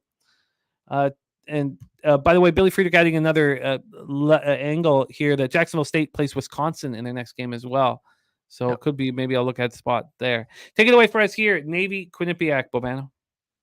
Navy is one of those teams that, especially, I find these spots more so later in the year. They're phenomenal to just all of a sudden see these teams that morph, that struggle, that are getting beaten up against the number, and then all of a sudden they turn a corner, and the markets just devalue them so much that all of a sudden there's value to start, and then you can just ride teams like this once they start covering 1, 2, 3, 4, 5, 6 games in a row. And we see this all the time, especially in college basketball. And Navy might be one of those teams right now. Navy was awful to start the year, pretty much. They lost to Colgate, American as favorites. They get blown out by Campbell, Temple. Actually, they weren't blown out. They lost by 9. They lost by 7 to Temple, and they just barely didn't cover there. But they just went through a brutal run, ATS, to start the year, this team. But all of a sudden, after 4 non-covers to start the year, they're 3-0 against the number, their last 3. They blew out VMI at home. They got the win by 23 against, albeit a bad Coppin State team. And against a solid George Washington team, I was on Navy at George Washington, plus that number. Battled George Washington, took that game down to the wire, lost 79-77. Now, it's a team that for the full entirety of the season, they've not been great offensively. They are solid defensively. And when you look at Quinnipiac, they're going to want to get up and down the court, push pace, full court pressure, play fast. Navy's got the ability here, I think, maybe to frustrate them just a little bit with their tempo and their solid defense. So I think matchup-wise, it kind of makes sense for Navy. Quinnipiac is 4-0 straight up on their home court, but in line games, just 1-2 against the spread at home for this Quinnipiac team. And they're coming off a huge game in the conference, 2 straight conference games against Canisius and Niagara. And then their next game's coming up. They've got Yale, and then they've got some more conference action after that. So you look at Quinnipiac here, they got this Navy game nestled in between conference games. I think some bigger opponents coming up for them. So it's not a Quinnipiac spot for me. Navy is suddenly undervalued now. They're starting to turn a corner. I like Navy here. I'll take them plus the points. Cashed a ticket with Navy the other night. I don't mind rolling right back on them here tonight. So we'll go with Navy plus 5.5 minus 115 at. Actually, no, better than that. There's plus 5.5 minus 110 at PointsBet. Locked and loaded, Bobano. Locked and loaded. Navy plus 5.5. Let's review all college basketball action before we get into NBA with LJ from HTown. Bobano is on St. Peter's at plus 14.5. I would like to join him on that one. Holy Cross, Boston College, we stayed off. He's on Ryder, team total over 77 and the over 144.5 in Stonehill Ryder. And Joseph Thompson saying that that's his best spot on his model. 6.8 points of value on the over. I'm going to take a deeper look into that over and maybe we'll join. And then Manhattan money line and the over 152 at minus 126. Then he's on Army plus 13.5 at minus 120. He's on the over 158.5 in North Carolina A&T High Point. He's on Oakland minus 5.5 and Oakland and the over 138. I'm interested in Oakland. I'm going to spend a little bit more time. And I'm also really interested in UIC. But Justin McElvey's made a big bet on Jacksonville State. He says Jacksonville State coming off disappointing home loss. They were 3.5 point. Yeah, it's not like it was a monster upset or anything when they lost that last game. Well, they covered. Yeah. They covered. But I hear you because they had 1 3-game winning streak. And he says still at home on the same rim. And I've been riding UIC, and I just think they're better, and they're undervalued. 6 out of 7 they've covered. So, but yeah, it's fun. It's part of the fun. Not we great. don't always have Can't to always agree on everything. It's part of the fun. I'm still really interested in UIC. The angle for me that I love is the 8 days movement. off. 8 days off. Movement. Or the dog to favorite. So you have dog to favorite, and then 8 days off to sit in a loss. It's not like they just dominated by 20 and feel good about themselves. No. The coach is losing his mind. So, but I'm not, I'm going to need more time. And then Bobano's on Navy plus 5.5. Great job, Bobano, with these small game schools. And you're going to catch us here every Friday, breaking them all down. In NHL, we are both on the Oilers, but differently. I'm on the Oilers -1. Bobano's on the Oilers team total over 3.5. Bobano's on the over 6.5 in St. Louis Columbus, and he's on Pittsburgh Penguins first period plus 130. And I want to join him on that. There we go. Bobano, thank you for rolling with us. I know it's bowl season right around the corner, so we've got a lot of excitement here from you on the channel, and of course, our live streams on Thursday and Monday. We have the doubleheader on Monday. By the way, for everybody, and Bobano, whenever you can come on, whenever works for you. But the Monday live stream is going to start at 7. We need an hour and 15 minutes if we're going to be able to comfortably have all the stuff we want to talk about on both games, so that we're not panicking and rushing, and everything can be in. And right. Important to point out with the Monday night games, though, last time there was a doubleheader, there was a 7 p.m. Eastern game and an 8:15 Eastern. They're both 8:15 p.m. Eastern on Monday night, so important to point that out. I'll try to get in there Monday night by 7:30 or 45 at the latest. That would be awesome. That would be great.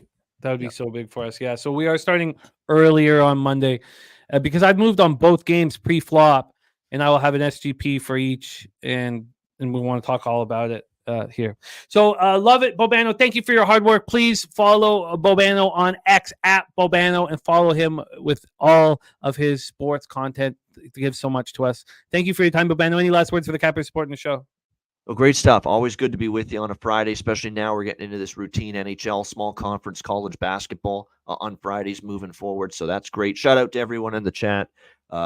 Troy, your great co-host on NFL Bankroll Blitz, Saturated, Bankroll Spence, Cheshire Cat, you name it, everyone else there. We saw our guy, Nut Flush Allen earlier, Robert Franklin, Justin McElvey, just everyone in the chat that joins us. Major Tom, everyone, Deshaun, Billy Friedrich, everyone. We appreciate it very much. And join me with Connor Mack Monday, our part 1 bowl preview show for Hitting the Books. First half of the bowl slate, Monday, 1 p.m. Eastern, 10 a.m. Pacific. I'll be on for the Monday night stream as well. Looking forward to that. That's it, Jimmy. Great stuff. Have a good weekend, everyone. Cash those tickets, and we'll see you next week. There he is, our guy, Bobano in the house. Mal, did you bet them first period plus a half? I was wondering that because, 0-0 first period in Buffalo, Boston. So I would love to hear that. All right, it is time to move on to NBA. We have a giant card for our next guest, and these are not, they've been a rarity thus far in the NBA on Fridays. A huge giant card for him to attack. Please welcome a huge part of our channel and a huge part of Pubapalooza. And a capper that you just want to roll with, man. And speaking of Pubapalooza, he was with me in studio on the Friday, and he crushed it and made us so much money. And that's something that's going to happen on this trip. Is that we're all working together, we're all live banding together, we're all just capping nonstop together, and we win a lot. And why wouldn't you? When it's a once a year opportunity to have everybody there. There's Joe Yurkovich says, "Let's attack. Let's do exactly that." Oh, for correct score takes. Okay, I hear you. I hear you, Mally. Please welcome from Houston, star of the Trill OG play of the day, our guy LJ from HTown.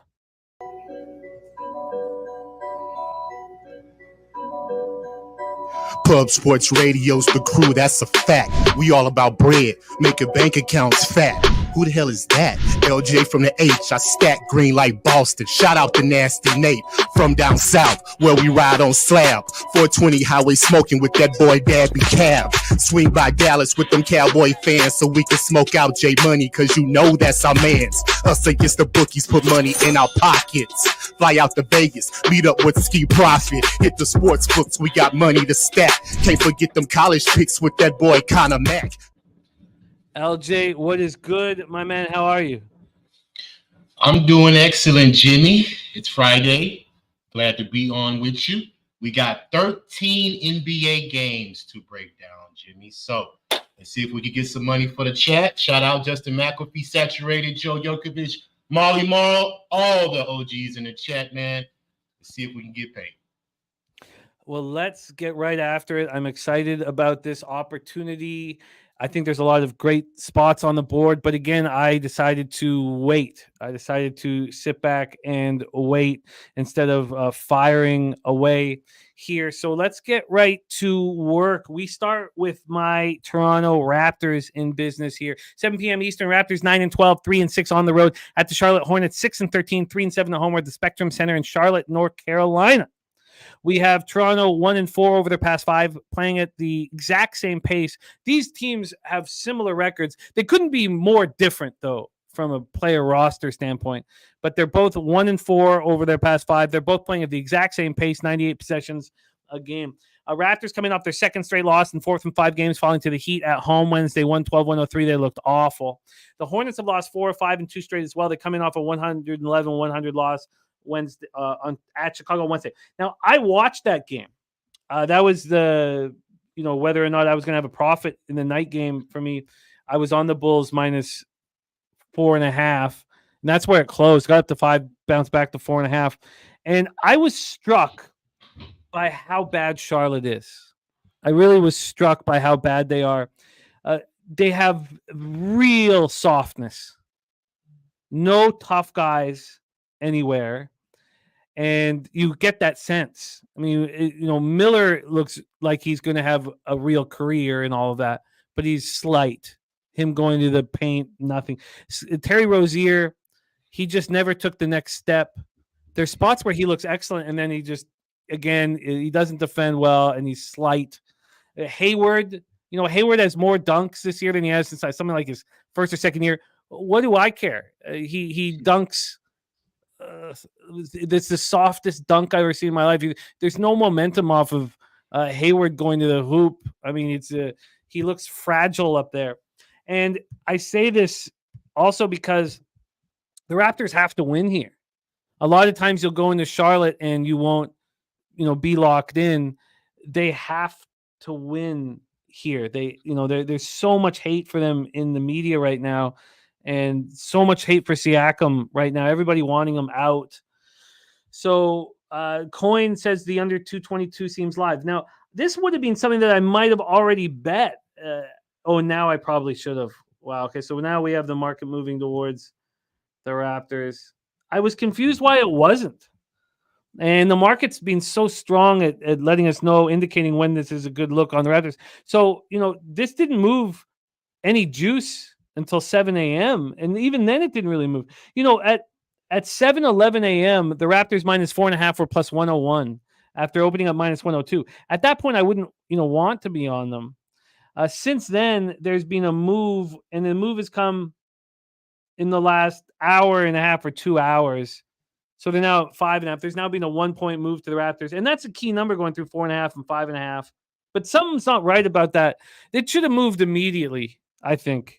The total wise here, again, we're going to use Pinnacle lines for the total. We're sitting at 222.5. This opened up at 224. We've dropped 2 points.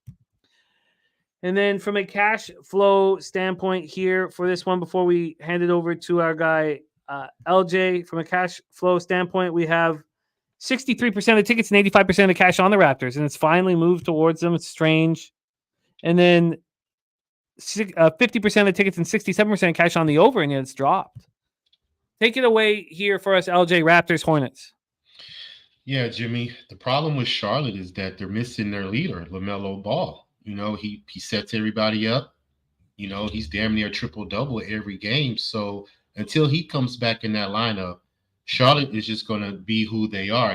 They're ranked 26 in opponents' points allowed, ranked 30th in the defensive efficiency. So, they could put up points, but they give up points, and they give up a lot of points in the paint as well. So, as far as the Raptors, they are 1-0 as a road favorite, and maybe that's why the money's moving towards them, because they've already proved that they can win as a road favorite, and they possibly could win. I'm not going to take it, but just the numbers are saying they don't play well early. 1-5 against the spread in the first quarter on the road versus the East.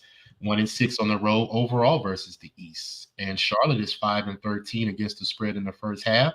3-7 against the spread. So there's nothing that interested me in this game on a side, but I'm going to jump on a prop. I'm going to take Scotty Barnes over 8.5 rebounds, -121. He's averaging 9 rebounds in his last 5 games, and he's averaging 9 rebounds on the season. So I believe that's the consistency that we can get some money in this game.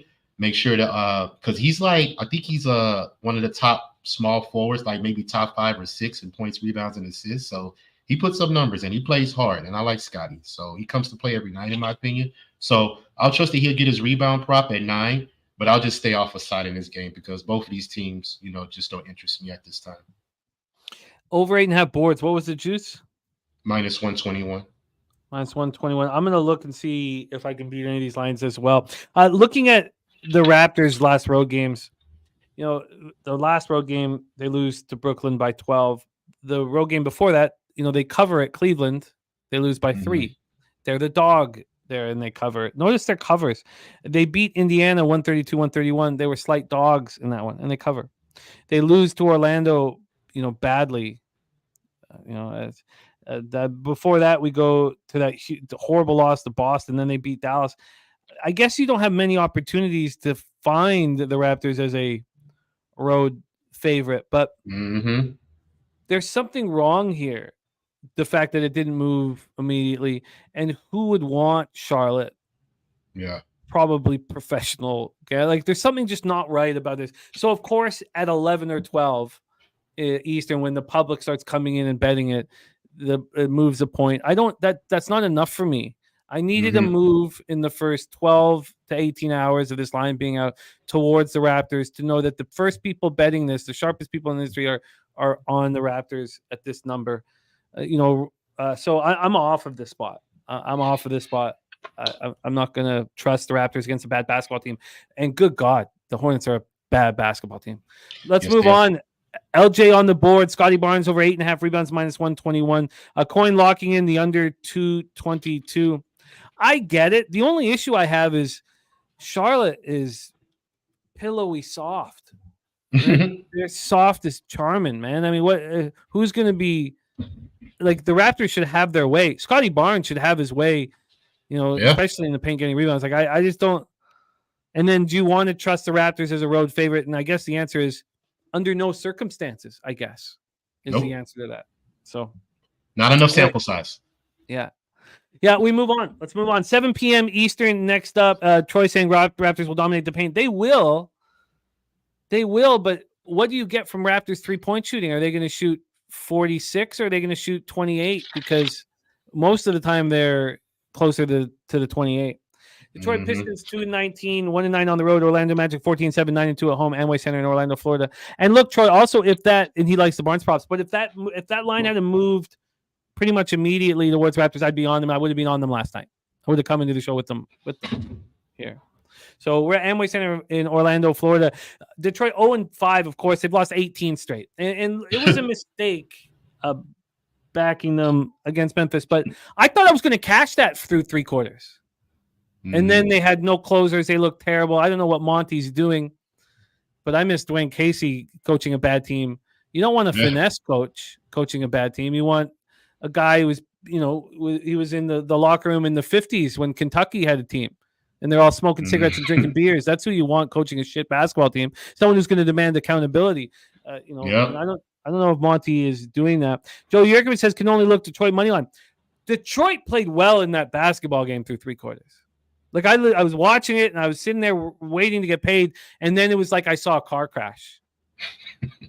It was horrible. It was the worst basketball I'd ever seen. Desmond Bain could just get whatever he wanted. It was just an atrocity. Yep. Bogdanovich looked good.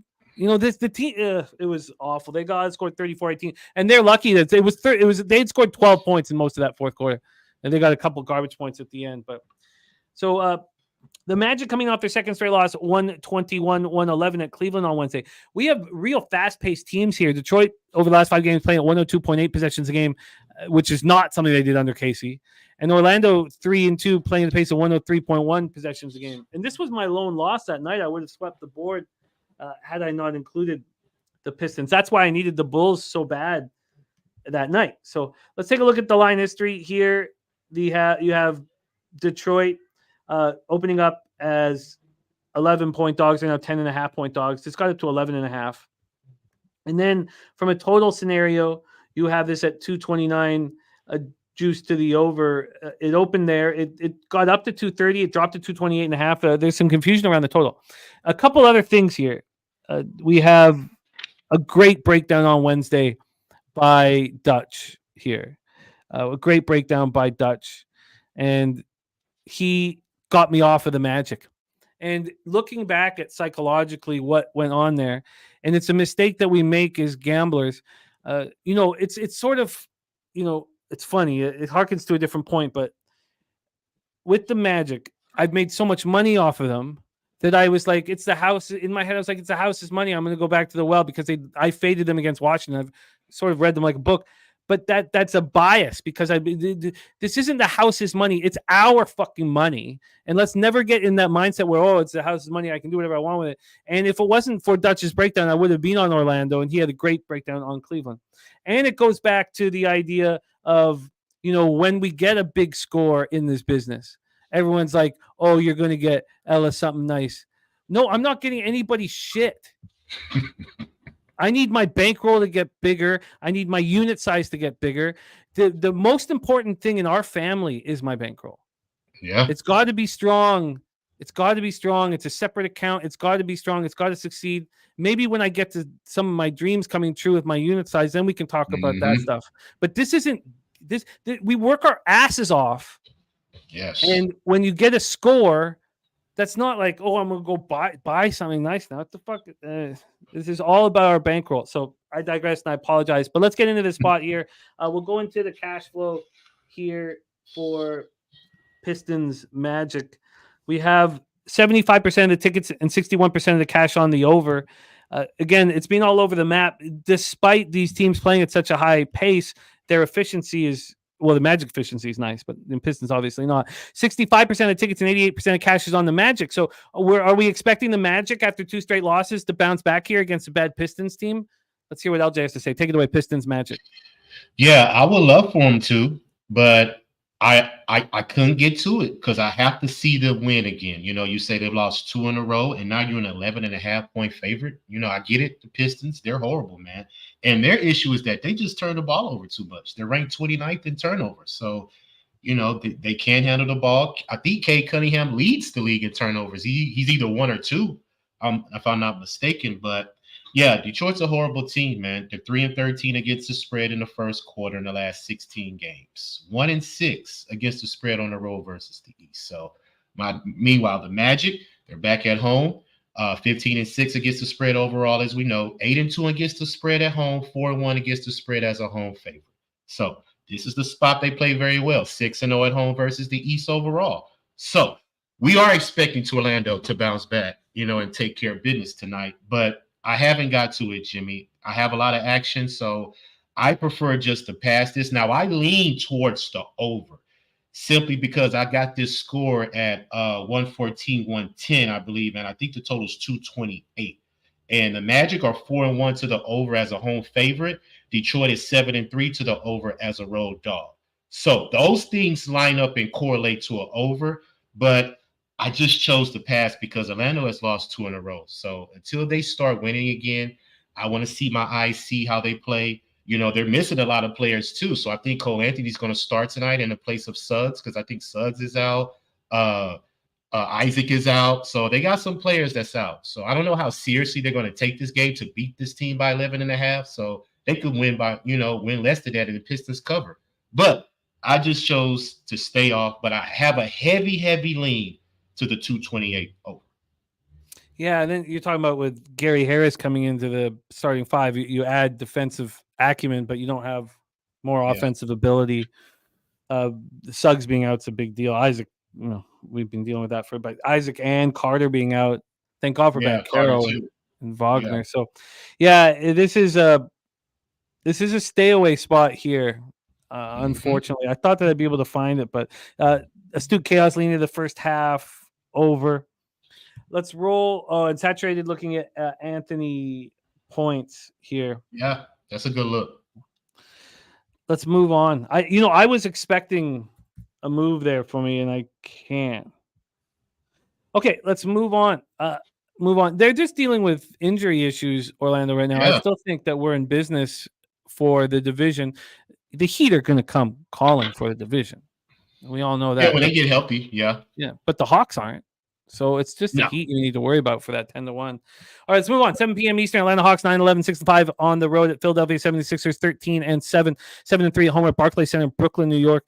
Atlanta 1-4 over their past 5, playing at the third fastest pace in the NBA, 103.8 possessions a game. Philadelphia 3-2 over their past 5, playing the pace 100.20 possessions a game. Gift Cartel looking at Bogdanovich over points. He looked really good in the loss versus the Grizzlies. Let's take a look at the line history here for Hawks Sixers. We have the Sixers right now -7.5 and -109. They opened up at 7, got up to 8, and then back at 7. And oh my God, sorry, this just moved 4 minutes ago. You know what? I should refresh this, but I just moved over here. But this just moved 4 minutes ago. We had a 1.5 move towards the Sixers. They're now -9. That's a big move. Trey's out, ain't he? Sorry? Trae Young. I think Trae Young is out. That makes sense. Let me move over to my lineups because he's game time decision, but that must be it. Oh, but we'll see. But I've got GTD still, but okay. That's tying it together. That makes sense. That that would be the case. Mally Mal got Philly at 7.5 last night, and Sammy Comer saying Trey is out. So there it is. Trey is out. Just got in out. So there's the line move. Nice. Well called there. 7.5 to 9. So we'll see how high this goes up. Interesting. Very, very interesting. Okay, then so from a cash flow standpoint, 68% of tickets, 89% of cash is on the Sixers, and from a total, 68 and 89 is on the over. Hawks coming off their second straight loss and fourth in their last 5 games, falling to the Nets 114-113 at home on Wednesday. Sixers did not look good, snapping their 2-game losing streak, 131-126 win at the Wizards on Wednesday. We were on Wizards first quarter +4. They won outright by 4 in the first quarter. Good call. I'm fine with the +4 or whatever, just getting a win, but opportunity for a huge score there. Take it away for us here, LJ Hawks Sixers.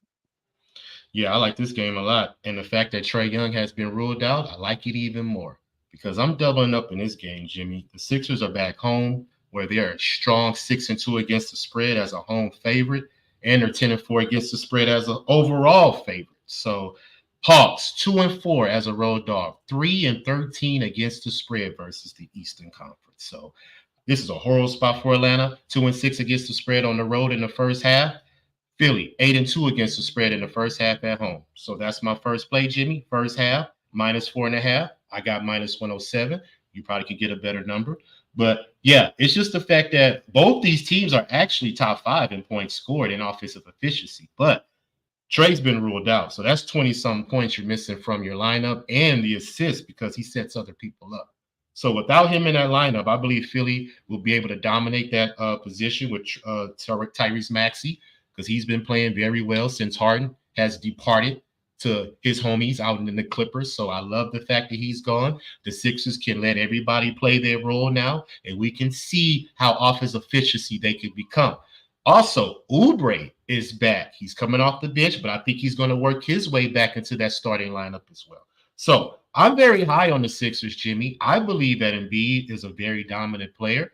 I believe he was worthy of the MVP, but he just had a cancer on his team last year. That cancer's gone. So now we can truly see how this team could be in the playoffs. And I believe they will be in the Eastern Conference Finals, barring any injuries. But as far as this game, I'm on first half, -4.5, like I mentioned, and I'm on full game. I'll take the 8. Give me the best number you can get. I just believe the Sixers dominate. for the fact that they just have they have no injuries. Everybody's in the lineup. Embiid and Maxi's been playing. Both have been averaging like 8 assists, the last couple of games. So they're fine tuning and humming, man. So Sixers first half, full game. I've already bet it. Very, very confident. Oh, I see these books. Like Pinnacle's pulled it off the board. It's 9.5 where I'm looking right now, but I'm sure we could find a 9. Okay. Is your 4? What's available right now? Can anybody find the best first half and full game lines out right now? Because I can't. So please help us get the best first half and full game lines. Pop this in the chat for the Sixers. What are the best stuff that you have at your books right now? I had first half minus 4.5, minus 107, and I had full game minus 7.5, minus 110. That was right before the show. Right before the show started. Yeah, and you deserve that. But it's just moved with the announcement. Derek White is 5 at Bovada. Yeah, I see the 5.5 too. So let's give the 5. And then can we find the best full game here? It sucks. That we do it, but nice job getting the nice numbers here. Yeah. All right, let's roll on. Next up, so please try and find Coin seeing the first half minus 5. That's great. So if we could see full game, if you guys get me a full game, best full game available. Let's move on. 7:30 p.m. Eastern. Washington Wizards 3-7, 2-10 on the road. A minus 9 at 110. It's not bad. It's 9. That's 1. And okay. Next up, Washington Wizards, Brooklyn Nets. We're at Barclays Center in Brooklyn, New York. Washington 1-4 over their past 5, fastest pace in the NBA over those 5 games, 104.6 possessions a game. Brooklyn 4-1, playing at 98 possessions a game, 21st in the league. Let's get into the line history here for this one. We have another big favorite here. We have the Brooklyn Nets opening up at minus 9 and now minus 9.5. From a total side of things, this opened up at it's at 239. It opened up at 238. The interesting thing is this got up to 241. This got up to 242. This was at 242 at 8:24 this morning. And we've had 3 points of buyback since then. So we have had a point move to the over, but some buyback. And Derek White moved on it at under 239.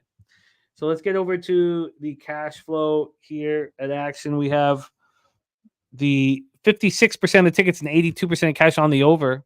That just moved to 53 and 77 just now. So clearly there's cappers moving on the under. And then 70% of tickets, 72% cash on the Nets. It's moved from 9 to 9.5. Gift the Cartel looking at Kuzma over 22.5 points. And Markel says, please say team total over. Wizards have looked better over the past 2 games, but they come up for third straight loss, 131-126 at home to the Sixers on Wednesday night. The Nets coming off their second straight win in 5th in 6 games, 114-113 at Atlanta on Wednesday night. Take it away for us here, LJ. Wizards, Nets. Yeah, Jimmy, I am on the over in this game. Both these teams have been putting up 123 points the last 3 games. So they get you at a 246 total right there. And I caught it at 238.5 minus 110. So I guess this went up. But I'm cool with that. I'll stick to the 240 just because both these teams put up points. But as far as the Nets, they're 15-4-1 against the spread. We know that. 9-2-1 against the spread at home. 6-1 against the spread as a home favorite.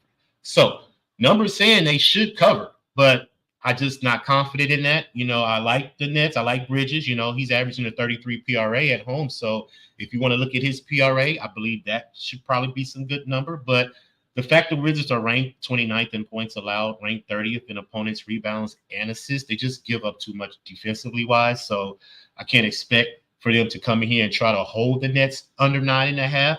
It may be possible, but I'm just not going to take that chance. I just rather stick to what's been working, just because the Wizards are 8-4 against the spread as a road dog, 8-4 to the over as a road dog. So I'd rather take the over, 11-0 to the over when they're 9+ dogs. So all that correlates to me, Jimmy. I'm going to stick to this over, and I'll take the over 240. You can mark me down. Well, you can get 238.5. This is dropping across the board right now. That's what I got. Yeah. 238.5 in the Wizards spot. I mean, a Gafford game time decision. So I wonder if it has anything to do with that. I don't know. Down to 238.5 here for our guy LJ from HTown. Let's move on. Next up for a 7 p.m. Eastern, a big one. New York Knicks, 12-8, 6-5 on the road. Boston Celtics. We're at TD Garden in Boston, Massachusetts here, and this will be fun. We have two healthy groups right now. Two healthy groups in this one. So at this point, we don't need to worry about any kind of injury information. I hope that doesn't blow up my face, but at this point, the Celtics are -7.5. They opened up -6.5, a 1-point move towards these Boston Celtics. And from a total perspective here, we're sitting here at 221. Opened up at 220, now at 221. So let's take a look at the cash flow then for Celtics Knicks. 25% of the tickets and 67% of the cash is on the Knicks, and we have a 1-point move towards the Celtics. From a total perspective, 61% of tickets, 77% of cash is on the under. Knicks had their 3-game winning streak snapped in a 146-122 loss at Milwaukee on Tuesday in the in-season quarters. And Celtics had their 3-game winning streak snapped in the same in-season quarters, but it was on Monday, 122-112 loss at Indiana. Take it away for us here, LJ. Knicks, Celtics. Yeah, Jimmy, these teams match up pretty well. I like this game a lot. I like the Knicks on the road. They play, for the most part, 6-3 overall on the road versus the East, 7-2 against the spread on the road versus the East. So they play well in this situation. But Boston, home favorite, I just believe it's just a different animal, man. 13-3-1 straight up, Jimmy. In the first quarter, their last 17 games, number one in first quarter scoring. So the Knicks are ranked 21st in first quarter scoring. So that's where I'm going to take this, Jimmy. I'm not going to worry about the full game because Boston can slip up.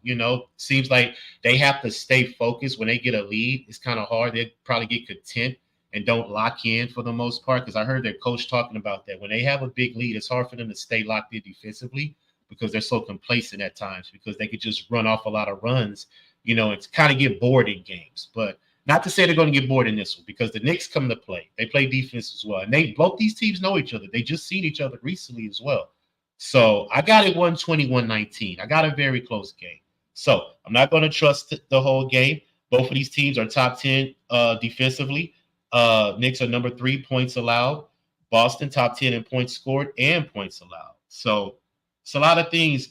Both these teams can win this game. But the fact that I'm going to go to the first quarter is because the Knicks, the last 4 teams above 500, they've lost the first quarter, including Boston, the last game they played. So if you could find me Boston first quarter, because they won 7 straight first quarters as well. So just take Boston in the first quarter and let the game go. What would you like here? You can get the -2.5 at -103. You can get the -2 at -115. -3 at +106. What would you prefer? So 2, they would have to still win. So 2.5, they would have to win by 3. Yeah, I'll take that. -2.5, -103 here. I'm with you, Coin. I feel like this is I from a market standpoint, feels like the Knicks are to play. But they're both coming off losses, and the Knicks one was sort of embarrassing. So it just makes me a little uncomfortable. Now, I know the Celtics are going to be ready to go. And, our guy That's why I BJ want to take them early. Yeah, no, I get it. The only thing that makes me uncomfortable with it, the only thing is just when the Knicks getting embarrassed. You think they might be up early. But I understand. That's why I'm not taking full game because, the Knicks can come back in that second half. And, because like I said, Boston scores more points in the first half than they do in the second half.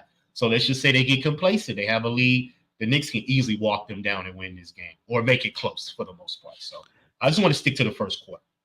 You got it locked in. -2.5, -103. BJ says Celtics will smack the Knicks tonight. Tatum was not happy in his post-game interview. Celtics are perfect 9-0 at home. All right. Nasty Nate on the Celtics trifecta. Philly Backwoods in the house talking to us about that Trae Young move. Yeah, Philly Backwoods. That happened while we were capping the game, so we saw the 1.5 move. All right, let's roll on. Next up for us, 8 p.m. Eastern, Cleveland Cavaliers, 12-9, 6-3 on the road at the Miami Heat, 12-9, 5-3 at home. Kaseya Center in Miami, Florida. Let's take a look at the situation. Both teams playing at the exact same pace over the last 5 games, 99.70 possessions a game. That's good for 14th in the NBA. And the Cavaliers 4-1 over those 5 games, while the Heat are 2-3. Bam out, Hero out, and then Duncan Robinson game time decision for the Cavs. Mobley game time decision. Ty Jerome and LeVert out. The Mobley game time decision is tricky thing to figure out. Kong's Clips has given us the Noli Knows dead under sign for us in this one, Cavs Heat. Let's take a look at the line history here. We'll start with the spread. From a spread scenario, we have this sitting with the just wild with the Heat as a +1 point dog. The Heat opened up here +2.5, so there's been a pretty legit move towards them, but this was even a +2 this morning. But now we have a +1 sitting here. So we have a real legit move towards Miami Heat at home. From a total side of things here, we heard Kong liking the under. This under is sitting at Bovada at 223. And, it's higher than at other books. And there's even, when it first moved to 223, this was juiced pretty heavy to the under. That's even come back 5 cents. So this total's gone up from 218 all the way up to 223. 5 points of movement to the over in the Miami Heat game, something that is rare. We have 88% of the tickets on that under. We don't know what the cash is. And from a spread, 55% of tickets, 90% of cash on the Cavs. From a money line, 76% of tickets and 82% cash on the Cavs. So if there's all this money on the Cavs, money line and spread, why is the market moving towards the Miami Heat? Heat coming off their second win in 3 games, 112-103 at Toronto on Wednesday. Cavs coming off their second straight win and fourth in their last 5 games, 121-111 at home versus Orlando on Wednesday night. So the Cavs have been – oh, no, because that was at home. Okay, take it away for us here, LJ Cavs Heat. Yeah, Jimmy, I chose not to get involved with this game. Miami, it's just too many injuries. You're missing your top rebounder. You're missing your top scorer. So I'm just not interested. Cleveland, I can't figure out Cleveland. When I'm on Cleveland, they lose. When I don't bet them, they win. They're just too inconsistent for me. I think Donovan Mitchell and Garland, I think they're kind of canceling each other out. Who wants to score the most? Who wants to make the play? I just watched them and I see a lot of one-on-one. I don't see a lot of ball movement with them. But Mobley has been playing decent. He's been hitting the double-double past couple of weeks, but he didn't hit it the last couple of games, so I kind of stayed off of it. But I just didn't dive deep into this game, Jimmy. Both teams are too inconsistent for me. Well, Cleveland, like I said, is inconsistent for me, and Miami just have too many issues. Plus, I see Miami has beaten this team 22-2 straight up the last 24 games, playing at home against Cleveland. So they own Cleveland, but they don't have their players in there. So I just chose to pass. It's too much action for me today. Mally Mal liking Jimmy Butler tonight. Troy Torrance doesn't have his database in NBA yet, but says this looks like it fits that sharp trap theory line, moving away from the sharp action in a pick 'em range of 1 possession or less. It's something that I fall for when that happens. Interesting. Gifted Cartel says, you think Max Strus is going to cover 14.5 points tonight? Not my area, of expertise here. It's not something that I feel real confident giving, a look on. But if we were going to take a deeper dive into Max Strus, we can do that quickly. Do you have any interest in Strus here? No, not at all. Like I say, every time I bet them, they don't come through. So it's a revenge spot, obviously, for Strus. So, I mean, he's one of those guys who does seem to really step up in the big games, in the big moments. So I certainly understand your look. Let's just see what he's been shooting. We'll do just a very quick look on the Strusicle here. Max, let's move over here. And so last few games, he's been playing well. I could understand why you like it and why you expect him to step up against the old team. It's something I've tried to get out of my action, but I get it. All right, let's roll on. Saturday says he doesn't think Strus got there earlier this year when the teams played. That would be interesting too if he didn't get there. If he didn't succeed in his first time back in Miami, maybe he will the second time. It's an interesting way of looking at it. All right, I'm going to stay off of it here. I did think that I was going to move on the Heat at home. I did think I was going to move on the Heat at home with this market move towards them and all this money, on the Cavs. But I think I will stay off of it. I wonder if the Heat are starting. And Calmer says that he doubts Mobley plays. I mean, if that's the case, wouldn't we be getting just this great line on the Heat at home? When are the Heat going to make their run? I think when everybody gets healthy, for the most part. Yeah, I get it. I guess they've lost 2 of their last 3 at home. Okay, and the Cavs are clearly playing good ball right now. Now, if Mobley doesn't play, then it would be great to get in Miami right the second. But okay, there's a lot of unknowns. So I'm going to move on. 8 p.m. Eastern, Minnesota Timberwolves 16-4, 6-3 on the road. Memphis Grizzlies 6-14, 1-8 at home. FedEx Forum in Memphis, Tennessee. Minnesota running nice, 5 straight wins. Their pace 98.2 possessions a game, just barely slower than what Memphis has paced over the last 5 games, 3-2. I was capping this game and I was like, God, I want Ja back. That's just this. Yeah. It's not fun. We want don't want to have. I don't care what anybody thinks of him. Don't we want to watch good basketball? And this Memphis team was doing that for us, and that's not now for a while.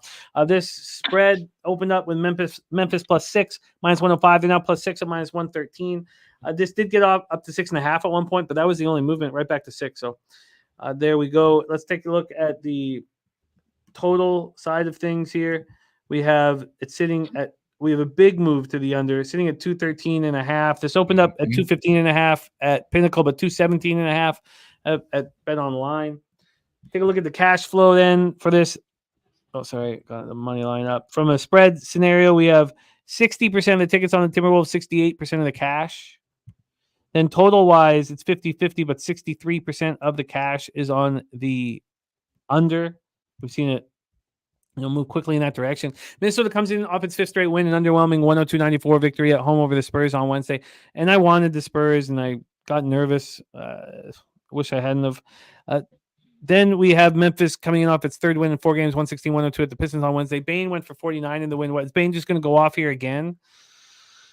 No. This one is tricky. If Memphis had more than one score, but Bain scoring 49, this is probably not a situation I want to back them. Take it away for us here, LJ. Timberwolves, Grizzlies. Yeah, we use your theory, fade the player that just had a monster game. That's just an easy cap right there. And plus, Minnesota is great defensively, Jimmy. Number 1, defensive efficiency. Number 1 in points allowed. So what is Memphis going to show us tonight? Anything different versus a great defensive team as they have? And they're shorthanded. So I just believe Memphis is in a horrible spot.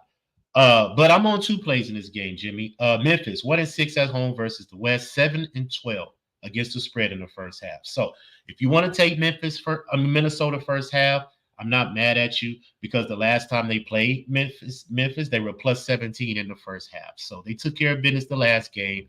I don't see why they can't take care of business tonight. Minnesota's 5-1 on the road versus the West so far in the year. So, hey, all signs point to Minnesota. But the way I'm going to attack this game, Jimmy, is the under. Simply because the under has gone 6 out of the last games Memphis has played Minnesota, and Memphis is 7-2 to the under at home. They don't score any points for the most part. They're ranked 29th in points scored, and like I said, Minnesota's defensively to where they don't allow you to score, number 1. So all that correlates to an under. Memphis is shorthanded. You just mentioned Desmond Bain just had 49. I'm pretty sure he's going to not have 49 again. And Minnesota's going to bring this team back down to earth. This team is struggling without Ja, and they're going to continue to struggle without Ja Morant. So continue to keep fading Memphis, however y'all want to fade them. But for me, I am going to take the under 214 as you have right now, and I'm going to take Karl Anthony Towns double-double +114, because he's averaging a 32 PRA his last 5 games. He's averaging 20, 11, and 3 versus Memphis on his career. And Memphis allows the most double-doubles to the power forward position. All that correlates to Towns having a great offensive game tonight. So I'm going to jump on the double-double.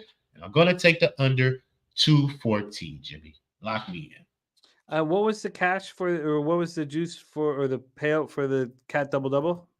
Plus 114. Plus 114. You're locked in with Cat double. I'd have an interest going up against Desmond Bain.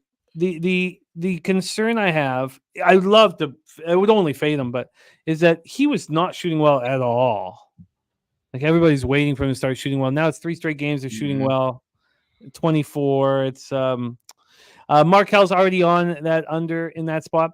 J Dub has an interesting question, and we'll let the chat answer, but I have the answer, my answer for it, J Dub. J Dub says, with all the market moves in NBA, you think it may be better if we start capping NBA first and hockey last, since you're less concerned with the market moves in NHL. I think there's 2 things here. One is that we don't, it's 8 a.m. out west when we start the show. Yeah. So I think that getting NHL first is because, our numbers increase while the show is on. But secondly, there's so many game time decisions where the market move we see right around now at 12:30, 1 p.m. That, I fear we'd be making moves and then hearing about the injury now, because it's that morning shoot around, things like that, where it happens right now. So I don't know what the best thing is, but I do know that, basketball NBA should probably go on when we have our most people watching. Mm-hmm. So I'm you just said, going through the practice, walk through, see who's in, who's not. You know what I'm saying? That goes into the line. Yeah. So I that's kind of why I like closing with it at this point. But it's certainly something we can talk about. And one thing that's great about Pub and Jeff Slaughter is this is your show. It's what you guys want to do, and we'll listen and act accordingly. So it's always going to be that way. So if you guys want to change a certain way, we can make that happen. And J-Dub said, very true. Gotcha, makes sense. NBA is so risky. And then Sammy Comey says, business decision to have NBA last. That's probably well put. Saturate says we want more shoeies. Yeah, I've been cutting down the sauce intake a little bit, which I won't in Pubapalooza. All right, let's move on. 8 p.m. Eastern, Golden State Warriors 10-11, 5-5 on the road at Oklahoma City Thunder 13-7, 6-4 at home. Paycom Center in Oklahoma City, Oklahoma. Warriors 3-2, 101.4 possessions a game. Oklahoma City 2-3, 100.80 possessions a game. Also, we have our guy EOD saying we love you, Jeff Slaughter. Speaking of our love for Jeff Slaughter and our Circa Millions, we had Patriots in our Circa Millions. We voted Patriots in. So remember, we needed minimum 4-1 to have a shot at getting in the top 100 in the Circa Millions, but 5 is what we need, and we started at 1-0. So I was very pleased with all of that. Woo Rizza, now a member. I love it. Got the action here for us. I'm going to copy and paste your action, Woo. But let's get into this spot here and hear what LJ has to say about Warriors Thunder. It's, I keep lamenting on it, but it's too bad what's happening with Oklahoma City Thunder. It just seemed like a young group that had everything going in the right direction.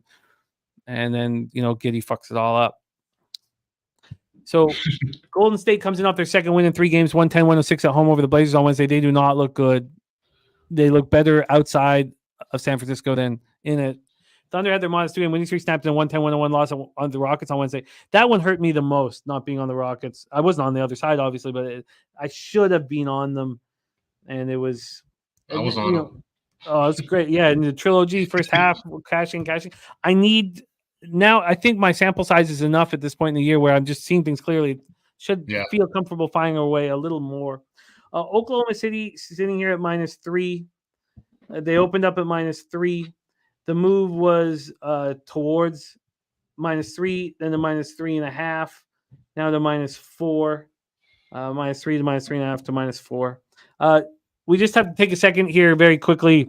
And I meant to get over there for the race, but we have our friend Timothy Murray, who's a great friend of the show and a horse owner, had a make no mistake in race 1 at Woodbine, the final race of her career. Other people didn't know it was the final race of her career. They're retiring. Make no mistake, 7-year-old mare. And she's such a warrior, and she won. She just won her last race of her career up at Woodbine. Awesome. So, shout out to Timothy Murray. And it looks like they're trying to have her get in the shed with Curlin's Voyage. The idea, she's a mayor, so the idea is get her in with Curlin's voice. So congratulations to Make No Mistake and Timothy Murray, and wonderful, wonderful news that Make No Mistake, 7-year-old mayor finished her career off with a win. That's wonderful. So that just happened. It meant to be over there, but basketball calling our name. Okay, so here, let's take a look at the line history. We did the side. Now let's do the total. The total at 236.5. Opened up at 235. So we've gone up to 236.5. And we take a look at the cash flow here. I mean, because you would look at this line. If there was nothing going on with this cloud over Giddey in the squad, you would think, my God, how do I not bet the Thunder? You know, the Thunder would be, if there wasn't all this going on, the Thunder would be what? 5-point favorites, 4.5-point favorites. The Warriors have, or this has 45% of the tickets, 95% cash on the over. And on the spread, we have 80% of tickets, 97% cash on the Thunder. 97% of the cash is on the Thunder. 97. And this line's not moving towards them? Crazy. Can you illuminate the spot for us? Warriors, Thunder, LJ. Yeah, very interesting game, Jimmy. Just because I think Coin mentions it in the chat. Warriors 7-3-1 against the spread on the road. Thunder 7-3-1 against the spread at home. So these are some spots that both these teams play well. But after doing some digging in this game, I think I'm gonna take the Oklahoma City Thunder to cover that 3. Just because the Warriors, after a win, are 5-4 against the spread. The Thunder are 5-0-1 against the spread after a loss. And they're playing their Western Conference foe. I believe that they will be out to win this game, Jimmy. 14-5 against the spread for the Thunder as well. So I believe Shea will step up. He plays very well versus the Warriors, but Steph plays very well versus OKC. So they could have a dual matchup tonight. But early and often is where it's going to tell this game. Because both teams in the first quarter, let's say Warriors are 10-5 against the spread in the first quarter, last 15. The Thunder are 13-7 against the spread in the first quarter. So whoever wins that first quarter is going to have the momentum in this game. But ultimately, I just think the Thunder coming off a loss is going to want to, get back to the winning ways. And the Warriors, I just little bit of inconsistency there in my opinion. But Steph should have a good game tonight. I'm not going to take a prop. I just like to see him on the road. You could take his over threes. It's usually at 4.5. I believe he's leading the league in threes on the road, over 4.5. So he'll hit 5. But I'm not going to take it. I'm just going to sit back and just trust that Oklahoma City take care of business. So I'm on full game, Jimmy, -3. Wow, that's ballsy. I mean, from an X's and O's team standpoint, I completely get it, but sitting here at 3 with 97% of the cash, it's ballsy. And look, not only that, but this is, you want the -3 at Pinnacle. They give it to you with no VIG. God, it's just like they're opening up their arms to this. I'm going to wait on this, but I expect the Warriors to be on my card. They're coming off a lackluster win at home over the Blazers. And I know the Thunder coming off a loss, but as I said, there's something going on with that squad. Justin McElvey laddered Curry to 50. He's got the over 29.5 points plus 108. Wow. Now those balls, 50? Circa he plays well versus OKC, though. Yeah. Circa has it at 2.5. Okay. Let's get it. I'm down. Sign me up. What is the juice over at Circa? If you could hook me up, -2.5 for LJ. If you could give me the juice, that would be great. I wonder what this line's going to do. I'm going to sit and wait. If it does nothing, that's fine. But I'm very, very curious with all this money on the Thunder to see what it does. I expect the Warriors to be on my card here. But let's get the juice for the Circa, if you can, coin. That would help us. We move on. Next up for us, 8:30 p.m. Eastern. Chicago Bulls 8-14, 1-8 on the road at San Antonio Spurs, 3-17, 1-9 at home. Justin McElvey saying Shea disrespected Curry. Got to give OKC 50 to make it right. Here we go. Caruso game time decision, but watching the Bulls play, I was struck how much better they are without Levine on the floor, and I was also struck by really how well Kobe White is playing. I didn't realize he was playing this incredibly well. And okay, beautiful. Thank you, Jose. I'll mention that for sure. Absolutely playing spectacularly well, Kobe White and Crusoe's defense, and then Williams' hustle. I mean, Williams is in the contract year, and you're just watching him hustle all over the court. Vooch is pretty tough to watch. And BJ saying, based on what's going on in the market, taking the Thunder, he thinks it's a bad idea. It's a pass game for him, but he's leaning to the Warriors. Thank you, Coin, minus 110. Minus 110 for LJ on that minus 2.5. So the Bulls are bet on without Levine. The problem is, at what number do you want them as a favorite? I deemed that 4.5 was fine at home against Charlotte, but now we're on the road. So this is tricky here. No, Justin, I didn't know about that Instagram stuff with Shea and Curry. I didn't know about it. So I'll makes sense. Your angle makes a ton of sense. So Bulls, Spurs, let's get into this. The Bulls are 2.5-point favorites, and that to me is fishy. Opens up at 2, gets up to 3 right away. That makes sense to me. But the fact that it would come back, it doesn't make sense. Now, remember when the Bulls were easy winners for us against Charlotte at home, that moved to 5.5 before a tip-off. So here we have kind of a fishy line that doesn't make sense. And then from a total scenario here, and maybe it's just the models with Levine out don't show what we see on the court, and that they're better with them out. This lineup just works better. Everybody gets the ball. It's like it works. And Kobe White's in control of everything. This total opened up at 226. It's down to 224.5. Again, the Spurs are the second fastest pace in the league over the last 5 games, 104.4 possessions a game, while Chicago slow at 28. Take a look at the cash flow then for this spot here. We have 27% of the tickets and 52% of the cash on the Spurs. I mean, that's explaining everything to me now.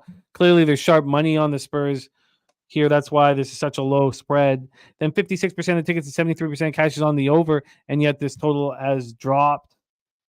So Bulls coming off their third straight win, 111-100 at home versus Hornets on Wednesday. Spurs coming off their 15th straight loss, but they did look much better, 102-94 at Minnesota on Wednesday. Take it away for us here, LJ. Bulls, Spurs. Yes, sir, Jimmy. I got 2 plays in this game. Bulls on the road versus the West, 0-3. Spurs at home versus the East, 0-3. Both these teams play horrible in the spot, but the Bulls are much worse, in my opinion, on the road. 5-14 against the spread in the first quarter, last 21-11 against the spread in the first half in their last 12 games, ranked 30th, dead last in first quarter scoring, averaging 25 points. Now, move over to the Spurs side. 8-2 against the spread at home in the first quarter, averaging 29 points at home. First quarter, Jimmy. So that is my first play. Find me the Spurs first quarter. Best line you can get me. They come out fast. Bulls play horrible in the first quarter on the road. So I believe that's the spot that we're going to get the money and just get in and get out. Now, strongly to the over too, because the Spurs are 8-2 to the over as a home team. But both these teams, defensive-wise, they give up points, so I'm not going to try to judge and gauge to see who's going to win the game. I just rather just focus on what the Spurs are the best at, because they're only 4-6 against the spread at home anyway. So Bulls can probably win this game if they get lucky. Spurs make some mistakes. They're still young. We know that. Wembley, though, been playing, but Wembyama, he's been playing very well, so look at his blocks. I've been looking at his block props for the past couple of weeks. He's consistent with that over 1.5, 2+ blocks. So just something to throw that out there. But other play I'm looking at, Jimmy, Kobe White, you just mentioned him. He's controlling the game. So over 4.5 assists. I don't have a number. So if anybody in the chat can find me a number for that over 4.5 assists for Kobe White, that will be my play for a prop. But as far as the side, I'm off, but I'm going to take the Spurs in the first quarter. Well, we have some options here because I've got 5.5 assists at plus 112. And then here I have, let's see what I can give you over. Here I have 5.5 again here. So plus 112. See if anyone can get a 4.5. And then And then we'll go into you have an option for the first quarter. Do you want plus a half at minus 112 or money line at minus 101? The half. Plus a half here. So Yep. Spurs first quarter plus a half, minus 112. And so at this point, if anybody can find Kobe White at 4.5, we might have to deal with a 5.5. So what do you want to do about that? You want to keep looking for the 4.5 instead of taking the 5.5? Yeah, we can. Okay, so we're I'll keep looking. keep looking, everybody in the chat, see if we can find a 4.5. So let me pose this to you guys here. So are the models, is it the advanced models that are moving this towards, and it's 5 flat on Prize Picks, moving the line towards the Spurs? Wow, minus 215s, etc. So he's going to have to deal with a 5.5. Wow, okay. Okay, so it's a hugely juiced at 4.5.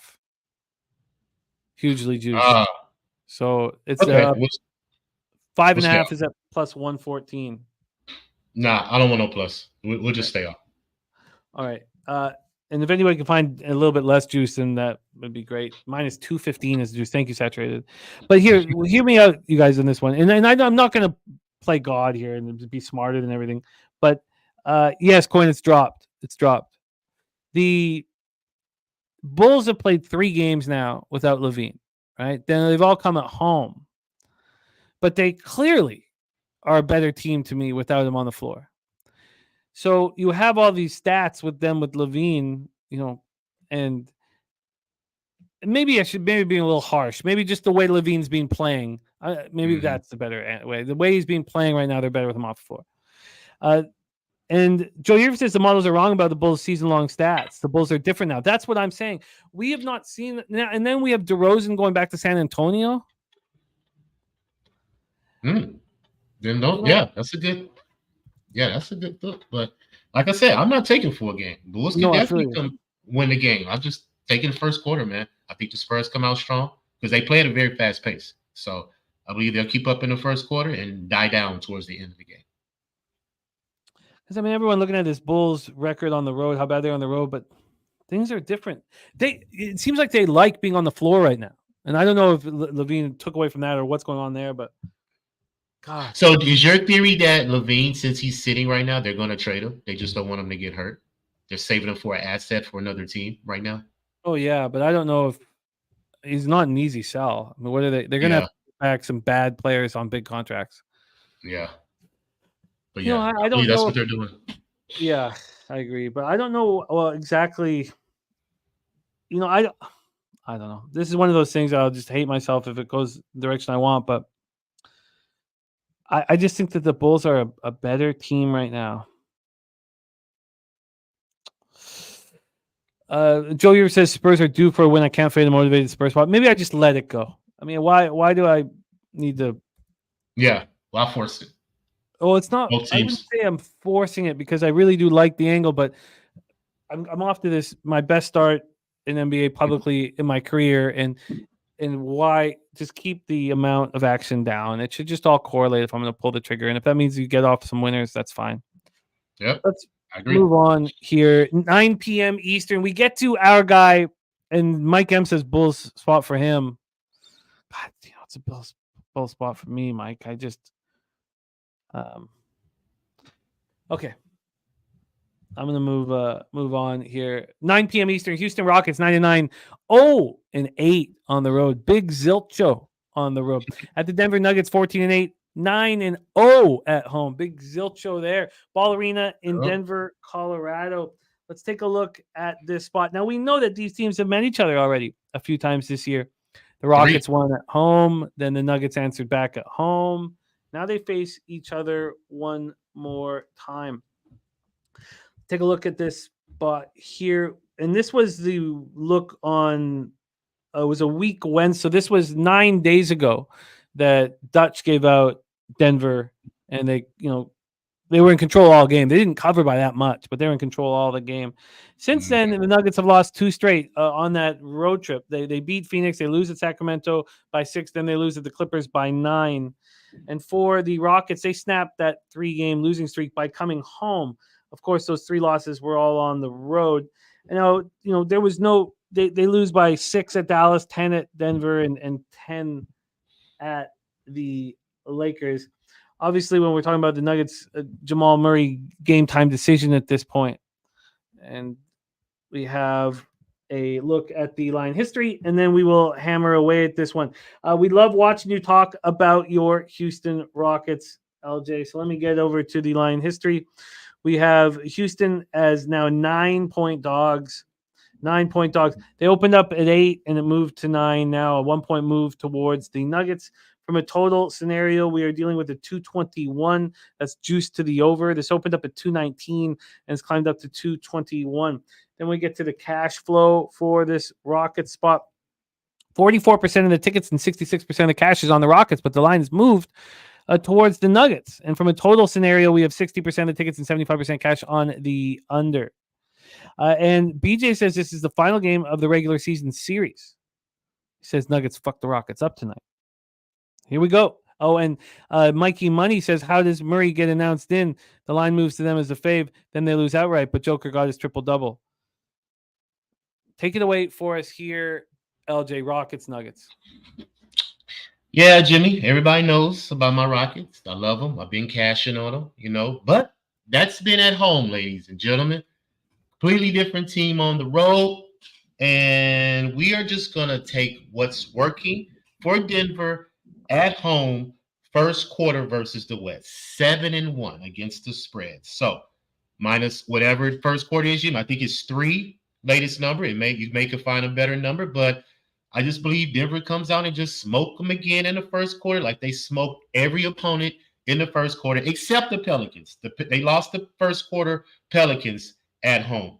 But any other team that's coming, the Western Conference is coming to Denver, Denver has smoked them boys in the first quarter. So it's going to continue today, and that's all I'm going to do. I'm not going to worry about a side at the end of the game, whatever the case may be. This may be a trifecta.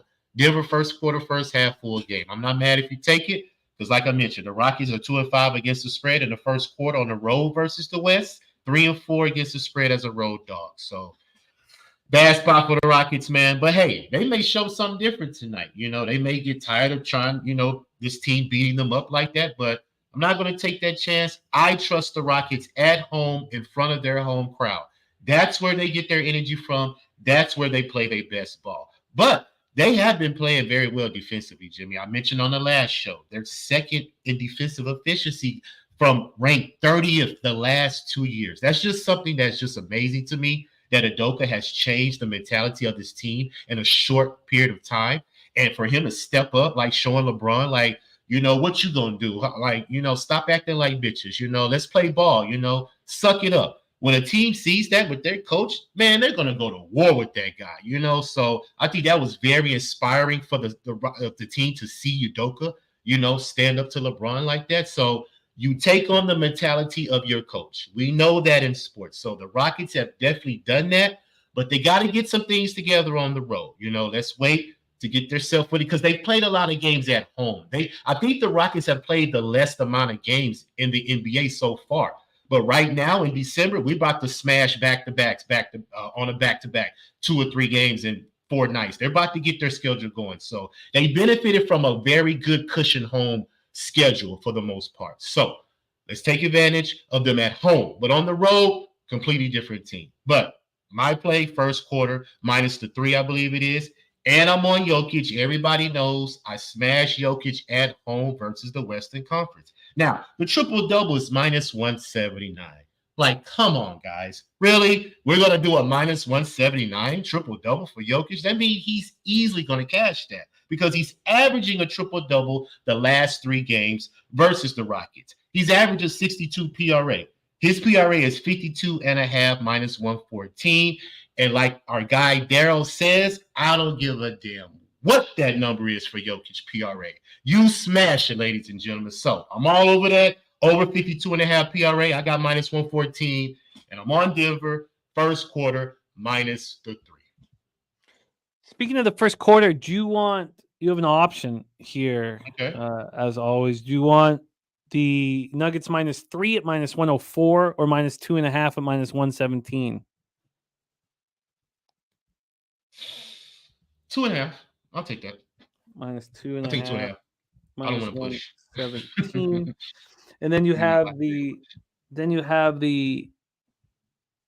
Jokic over 52.5 points, rebounds, and assists. I wouldn't mind seeing if I can beat that. Yeah, over 52.5 minus 110 here. So we'll give you take 4 cents off the juice there. Okay, Nuggets first quarter minus 2.5. Jokic over 52.5 points, rebounds, and assists. Let's move on. Nice. Alec Dirks in the Dirty Chester next week for work. I love it. I love when we low baggers get together. And that's why San Antonio is so special. But I love hearing that, Alec. Yeah, you guys got to hook up. Also, we got TJ moving to Syracuse. And we got Dan Kelly upstate New York, too. So we're going to do lots more up there. Let's move on. 9 p.m. Eastern. We have the Sacramento Kings, 11-8, 5-5 on the road. The Phoenix Suns, 12-9, 5-5 at home. The Phoenix Suns squad missing Grayson Allen, Bradley Beal, and Kevin Durant all out of the lineup. So you're starting 5. Booker, who is been dealing with an injury. You know, it's hard to sit back and ask Book to take care of everything. Let's just take a look at what can we expect from Book here if he is the, if he's the only man. Eric Gordon can hit a couple buckets, but if he's the only guy that we can focus on for keeping the Suns in the game. So quick look here at the Book. So he has he's been back now for, I guess he's been back for enough now, playing 37 minutes in back-to-back nights. So that's up a little bit. He was pretty impressive, but turned the ball over 7 times against the Lakers. 11 boards he had. So maybe he's able to do this. He's got to step up here in a huge way if you want anything to do with Phoenix. So it's Booker, Gordon, Okogie, Bates, Diop, and Nurkic, your 1 through 5 here. Ayo saying D-Book soft is charming. Well, this is the type of spot where he might be able to, when he knows he's the only person in this. Sacramento, by the way, 3-2 over the past 5, playing the pace, 102.3 possessions a game. That's 9th in the league. Phoenix is last in the league in pace, 2-3, playing the pace at 96.80 possessions a game. Let's take a look at this line history with all these big guys out for the Kings, and for the Suns, it's just +2. Open up at +1.5, now just +2. That's a surprise to me that it would only be +2. And then we'll take a look at the total here. This total is at 235. Whom do you think is going to dictate pace here? Because this total is going from 232.5 to 235. This is not a high-scoring lineup, and you have Suns playing last in the league in pace. Look, I know that the Kings want to run up and down the floor, but this, it's hard for me to comprehend why this would be bet up, and I guess I prefer not to get in the way of it. 44% of tickets, 79% cash on the over. I guess I have just to fucking stay off of it, but that makes no sense when you have the slowest pace team in the league over the last 5 games, missing so many key offensive weapons. 71% of tickets and 95% of cash on the Kings, and it's a fishy line that's moved a half point. This is very confusing. Very, very confusing. Take it away for us here, LJ, Kings, Suns. Yeah, Jimmy, I agree. Very confusing. So that's why I chose to stay off. I'd rather bet the Suns when they have their full roster. I'm waiting on Bill to get back. Projections say that he's going to play Christmas Day. So all 3 of them should be in the lineup on Christmas Day. But the fact that Kevin Durant is missing as well, that's 30 points taken away from your roster. So who's going to make up those points? Don't want to gauge that. Gordon should have a good game because he's going to get more of the minutes today, with Booker. But is Booker going to go off? He's averaging 34 the last 4 games versus the Kings. So is he going to go off at 30, 40, 50? Who knows, man. But I just chose to stay off. I don't like the Kings on the road. 2-9 against the spread as a road favorite. 6-4 against the spread on the road. I'd rather take them at home. I think they're more comfortable that way. They are a pretty good first quarter team, though. Number 3 in NBA, first quarter points, averaging 31. But the Suns play in the first quarter and first half well, too. But that's with, KD in that lineup. They are 7-3 against the spread in the first half versus the West, but they've lost 3 in a row. So, going to stay off. Lean Booker's points. I may get there at the window, but I'm not going to make it official for the show. I just believe this is just too confusing for Sacramento to be a -2 favorite, and they're missing all those, Suns missing all those players offensively. So, just chose to stay off. See, so Alec Dirks, to be honest with you, the way the NBA is, I'm the opposite. With KD and Beal out, it's got to be Suns or pass, because that's just what we've seen over and over and over again. This is such a fishy line, and you have all the public on the Kings. Fade the injury theory, right? Yeah, and also though, we know Book. He likes to be alone in a gym with the ball. He doesn't, so he's going to have an opportunity here to show out. And it's the problem is Kings are coming off that loss. I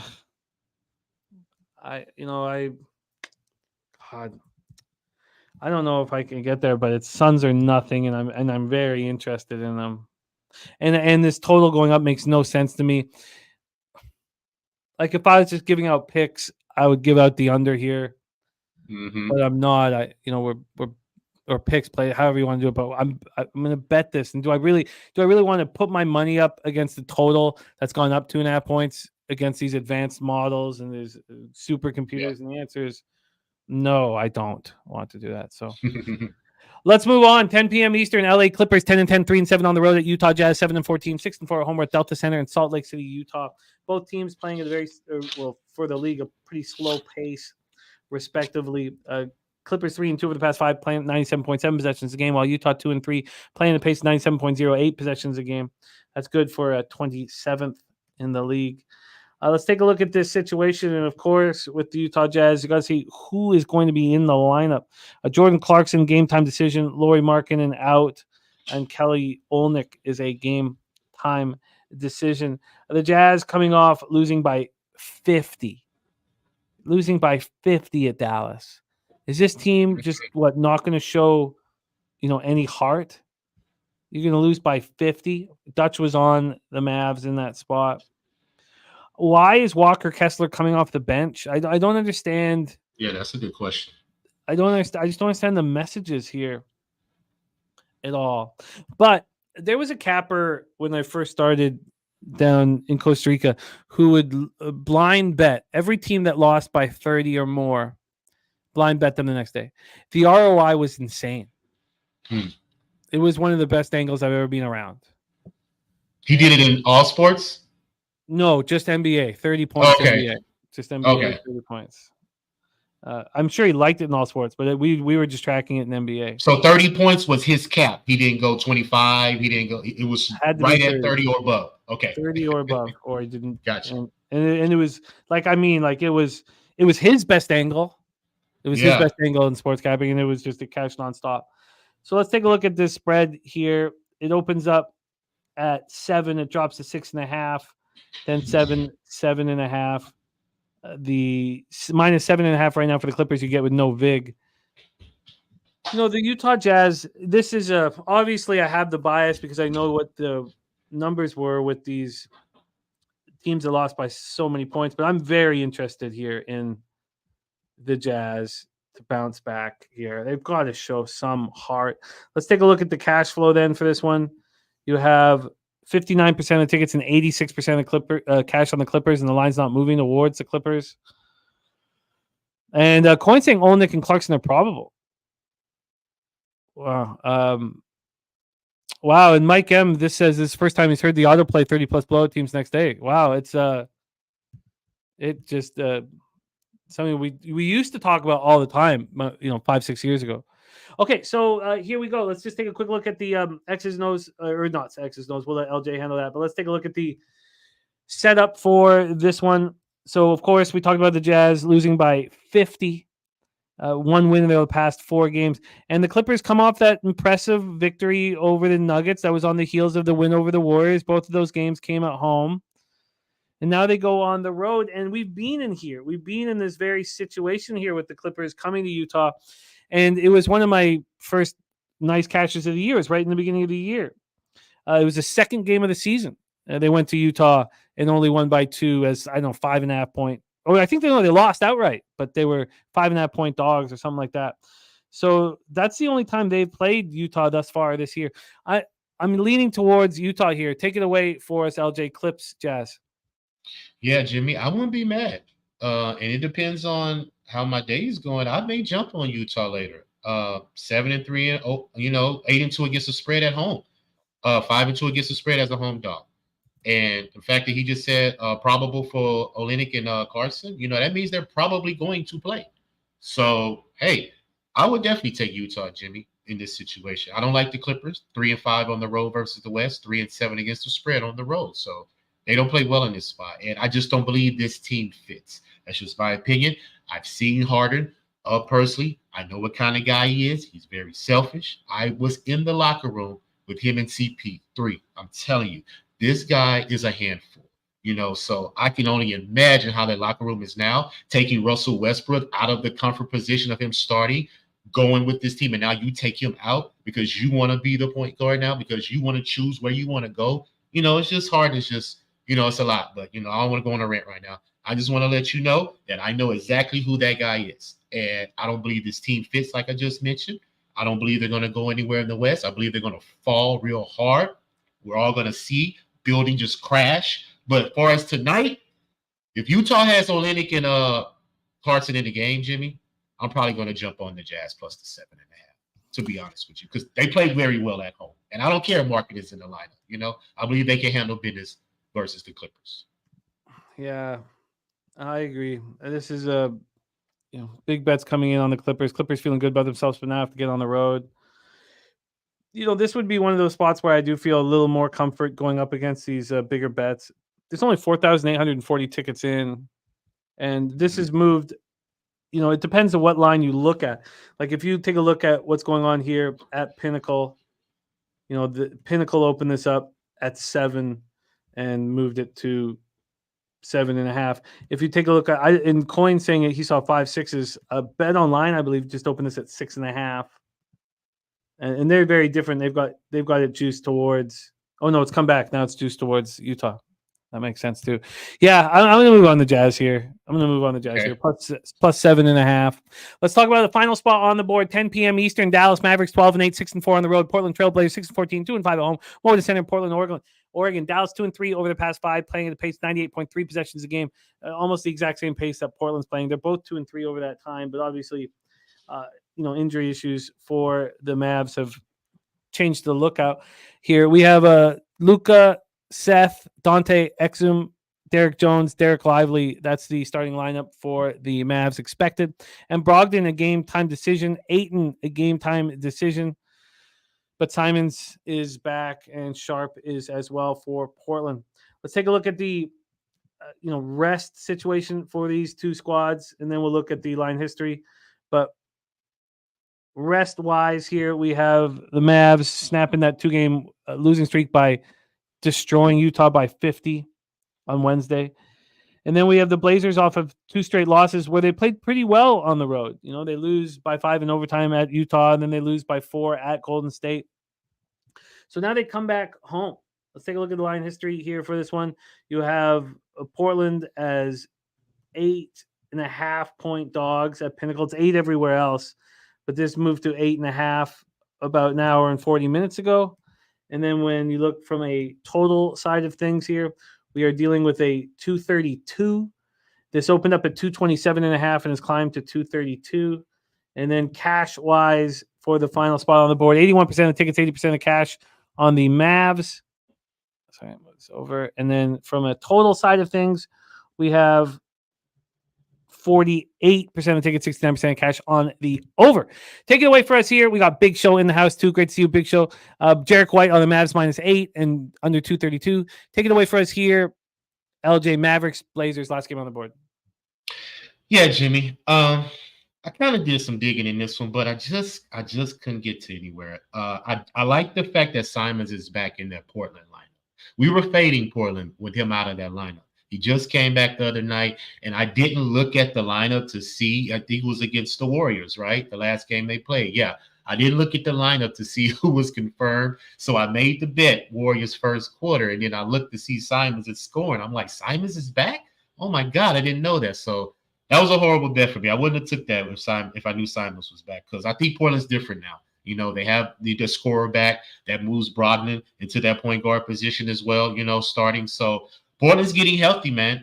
They need Jeremy Grant in the lineup as well. But I wouldn't fade Portland anytime soon right now. But they are 2-5 against the spread as a home dog. So they don't play well. And Dallas is 5-1 against the spread as a road favorite. So I could see some people on Dallas tonight, but I'm not going to trust them. I like Dallas more at home as a home favorite, more as a road favorite. You know, I have to see them win consistently on the road like this for me to try to invest my money with them.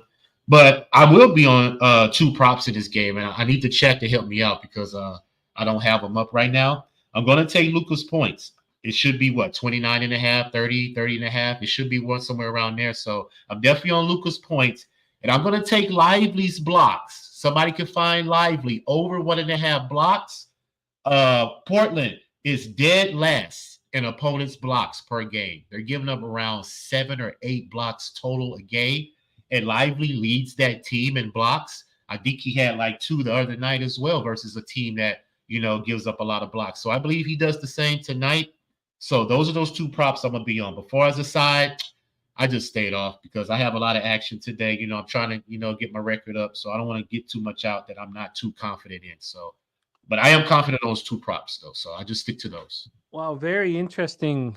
Luka over 31.5 points at the sharpest book in the world is at minus 133.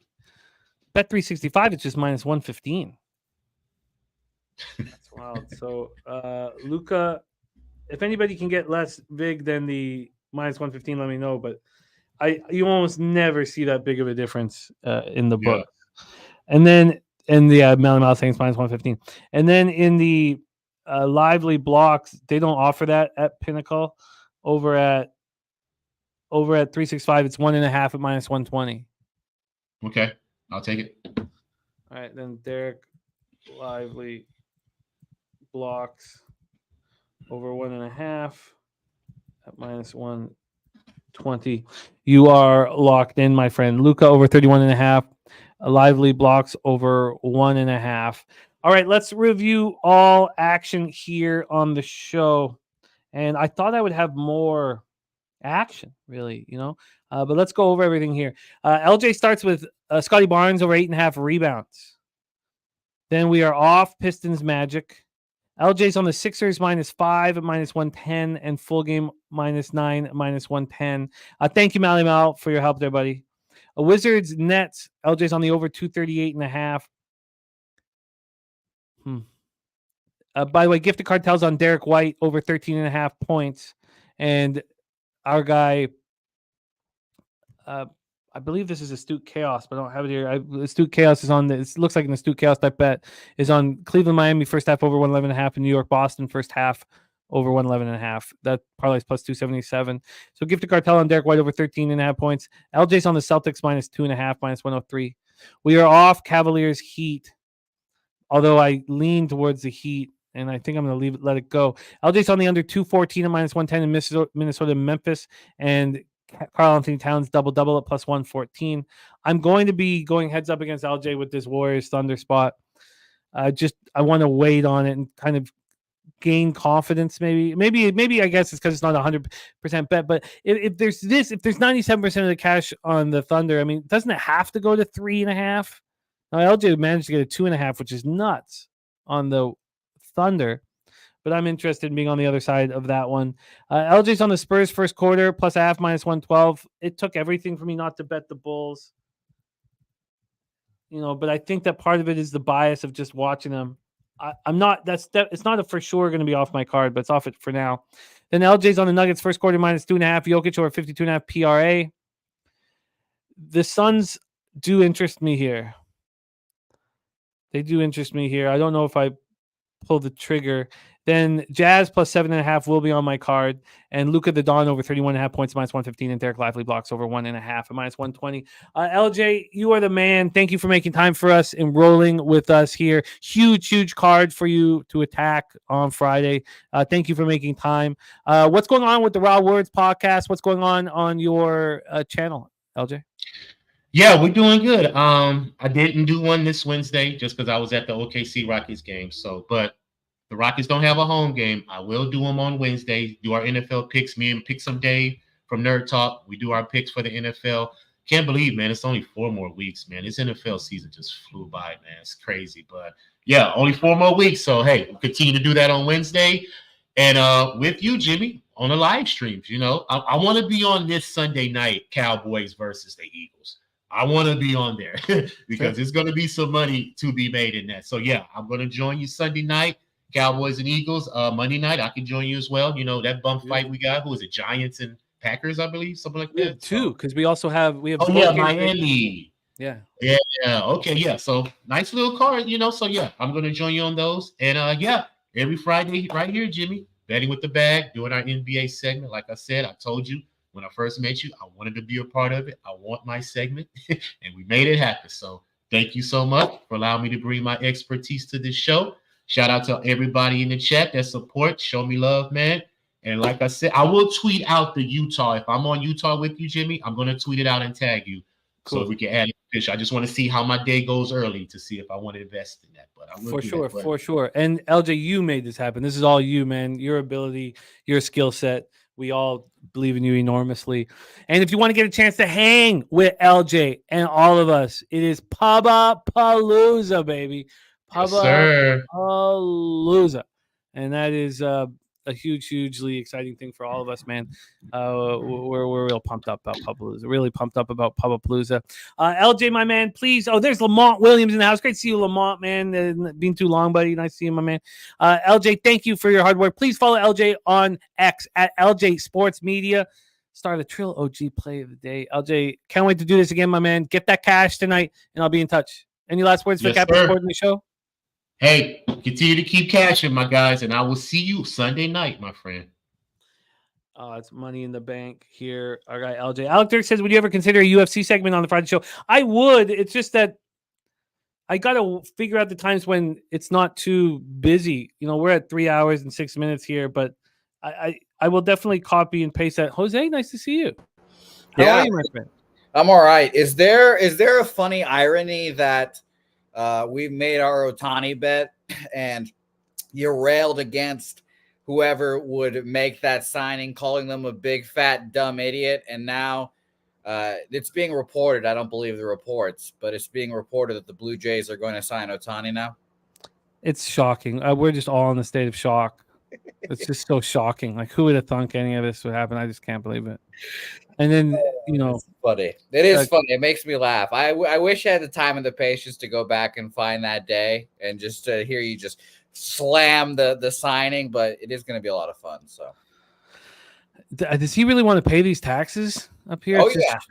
Shocking that he does. Hey, he'd rather pay those taxes than live somewhere, I guess, where he's being recognized. So, yeah, that's apparently. Well, he doesn't look like your regular dude in Chinatown. Really? Well, well, that's true. Damon Santori did alert everyone to the fact that there's a lot of Asian people in Toronto. So. Oh yeah, our Chinatown's money, but only San Francisco's is the only bigger one in North America. Oh no, I guess Vancouver's is Vancouver's bigger. Sorry, I think Vancouver's is second biggest, and then Toronto's third biggest. But yeah, no, we have a huge amount of people here that would just lose their minds. Like he would be. I mean, I can't. You would come to my side of loving Japanese men. No, I would not. I think you would. After 40 home runs this year and making the playoffs and being a team leader, man, I think he'd get you going. No, that would not be the case. That would not be the case.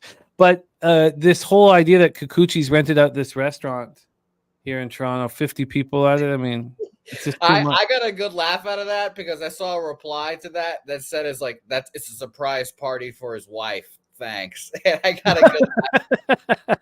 got a good laugh out of that. And I also was laughing. I was like, are we just assuming that Ohtani is sushi every meal? Can the guy not eat anything else?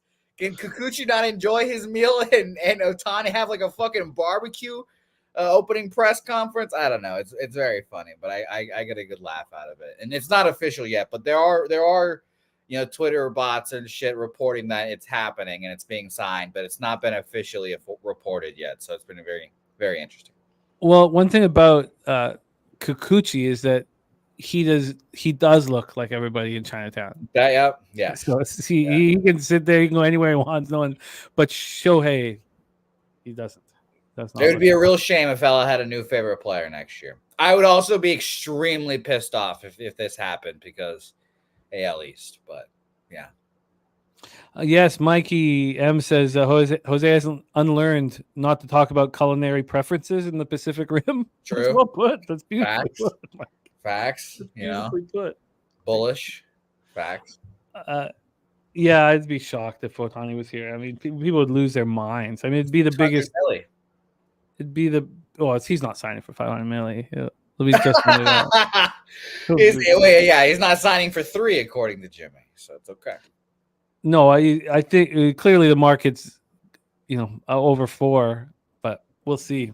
I think it's a terrible mistake, but I don't want him at all. His guy. Lamar, I'll go over everybody's action here right now. But let's discuss all this action. One more shout out to BJ. BJ drops in the chat, drops his max bets yesterday. Pacers money line, Lakers money line. I mean, come on. Wow. It was funny. I told all my friends yesterday: Pacers money line, Lakers money line, and the New England Patriots money line. So it was a good day. Oh my God, yeah, it was a good day, man. All right, let's review all action here on our show. We have. No, stick with us, Jose, for the end of this, if you can, if you want, please. We'd love to. Bobano's on the Pens first period of plus 130. I love it. I'm off. I'm not on Florida for a reason. I'm gonna join them on the Pens first period. Then Bobano's on the over 6.5 minus 104 in St. Louis Columbus. I'm off that, and we're both on the Oilers. I'm on the -1. He's on the team total over 3.5 minus 131. Oh, so for Chang Kim, we were gonna give him the best bets, and I didn't get it from Bobano. I'm sorry, God. And then I didn't even get it from LJ. What an ass clown I am. A little caught up in my own bullshit. I'm so just caught up in my own action. I think I can be a little too selfish.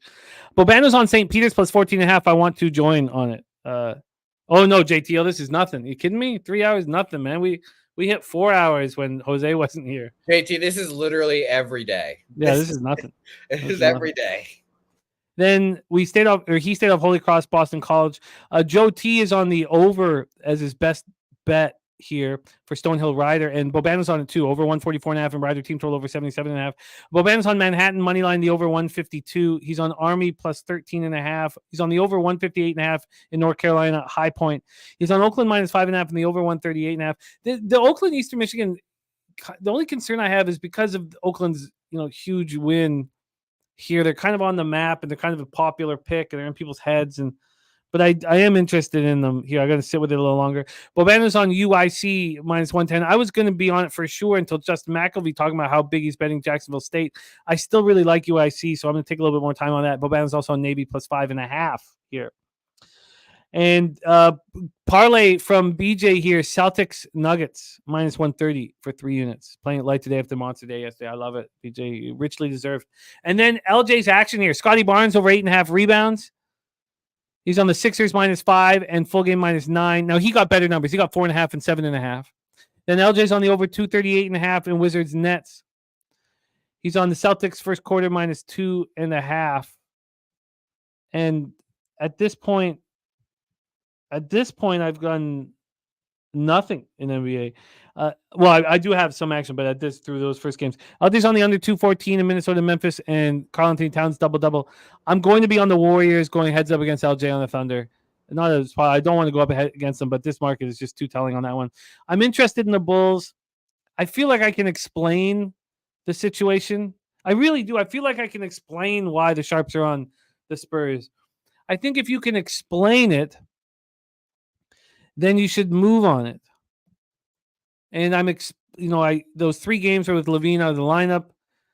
The models are about what the Bulls have done with Levine in the lineup, and they're terrible. They're bad on the road. If you watch the Bulls for the first time, this is Kobe White's team.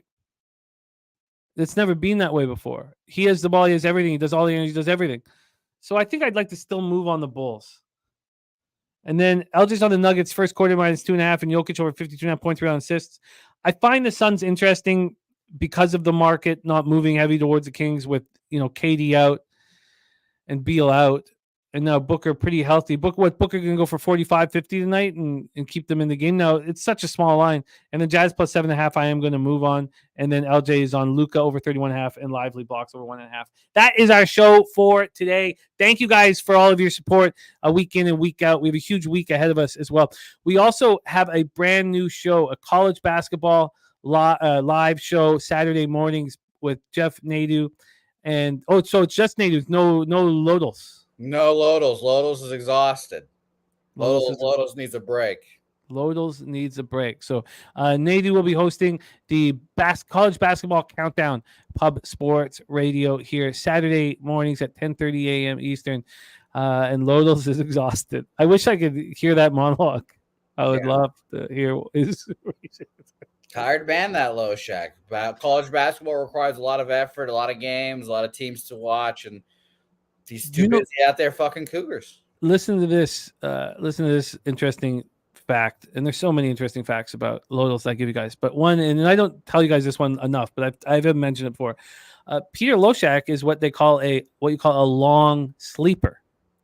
And so what Peter likes to do when he gets home from work on Friday is go to sleep. And I'm not exaggerating. I'm nowhere, and wake up on Sunday.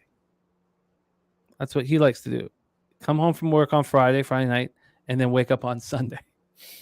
and see, we fucked it all up with the Saturday show. So it's time for him to get back to his sleep schedule. And that is facts. That's no joke. I swear to God, that's what he does. He's a long sleeper, and he'd prefer to go home on Friday and wake up on Sunday.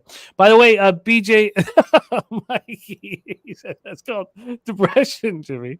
Oh, Mikey, that's nice. BJ says he's got a 5-unit bet on Dallas Cowboys moneyline Sunday. There we go. From our guy BJ. It's called depression. All right. Thank you guys. Coin, Jarek White, Sammy Comer says he'll be on the Dubs of confidence if it doesn't go to 3.5. You know what, Sammy? I think either is fine. But I hear you. I'm not going to bet it after the show. The Warriors do sound like the play. Curry plays really well there. It's his favorite. It's probably one of his favorite places to play. If it's not Madison Square Garden, it's that place because he fucking tears it up there. So most memorable shot of his career is at that place too. Mikey Money, thank you, BJ Equanimus, Kelly McKinnis, JT Eel, Bo Jackson joining us from Vegas. Bo Jackson, get that cash in Vegas, my man. Yep. Tori Coker, Lamont Williams, Mal, Big Show. What a great group. Thank you guys for all your support, man. A-Yo-D, Alec Dirks, Coin. Thank you guys, man. We have nothing without you. And we have a lot of work to do. Von Polo, thank you. A lot of work to do. A lot of decisions I've got to make here because I'm running nice and I'm cutting down my quantity of action because I need, as I keep repeating, the unit size got to go up. It's just being too long at this level. Got to go up. At what point are you going to go up? Sorry? Or at what point? When do you know? Well, the key is not to go up immediately because you have a big score. Yeah. So that's been very difficult not moving it up right now. So I would say right around early January 1st. Oh, so new unit size. I'd like to, but I need to. It's all about proof. Right? You got to show the proof of your work. So I'm okay waiting a little bit longer. Quinman says the Leche will come. Jose, my friend, thank you for jumping on. I miss not having you on these shows more. We got a big weekend ahead of us here. And we have a live stream, of course, Tennessee, Illinois, on Saturday, right after the Jeff Nadeau's new show. Jose, any last words here for the Cappers supporting the show? And can you please bless our action and take us into the future with some lecheria? Of course. You had some great Spanish in your tweet today, so congratulations there. Thank you. And I got you.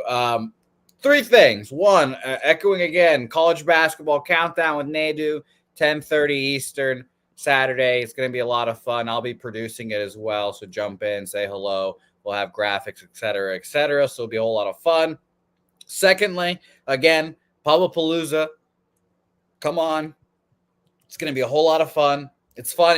We talk about college basketball. Right now is when you guys, you start building your teams, your portfolio, the guys, the people you want to bet on. And then when you come to Pubapalooza, that's when you just dump it all out. You just open up the kimono and you let all that college basketball knowledge come out on Pubapalooza. It's going to be fun. Get there early. It'll be a fun time, no matter what. If it's your first time, second time, this is your third time, it's going to be fun. And I'm predicting Pete Loshak unchained.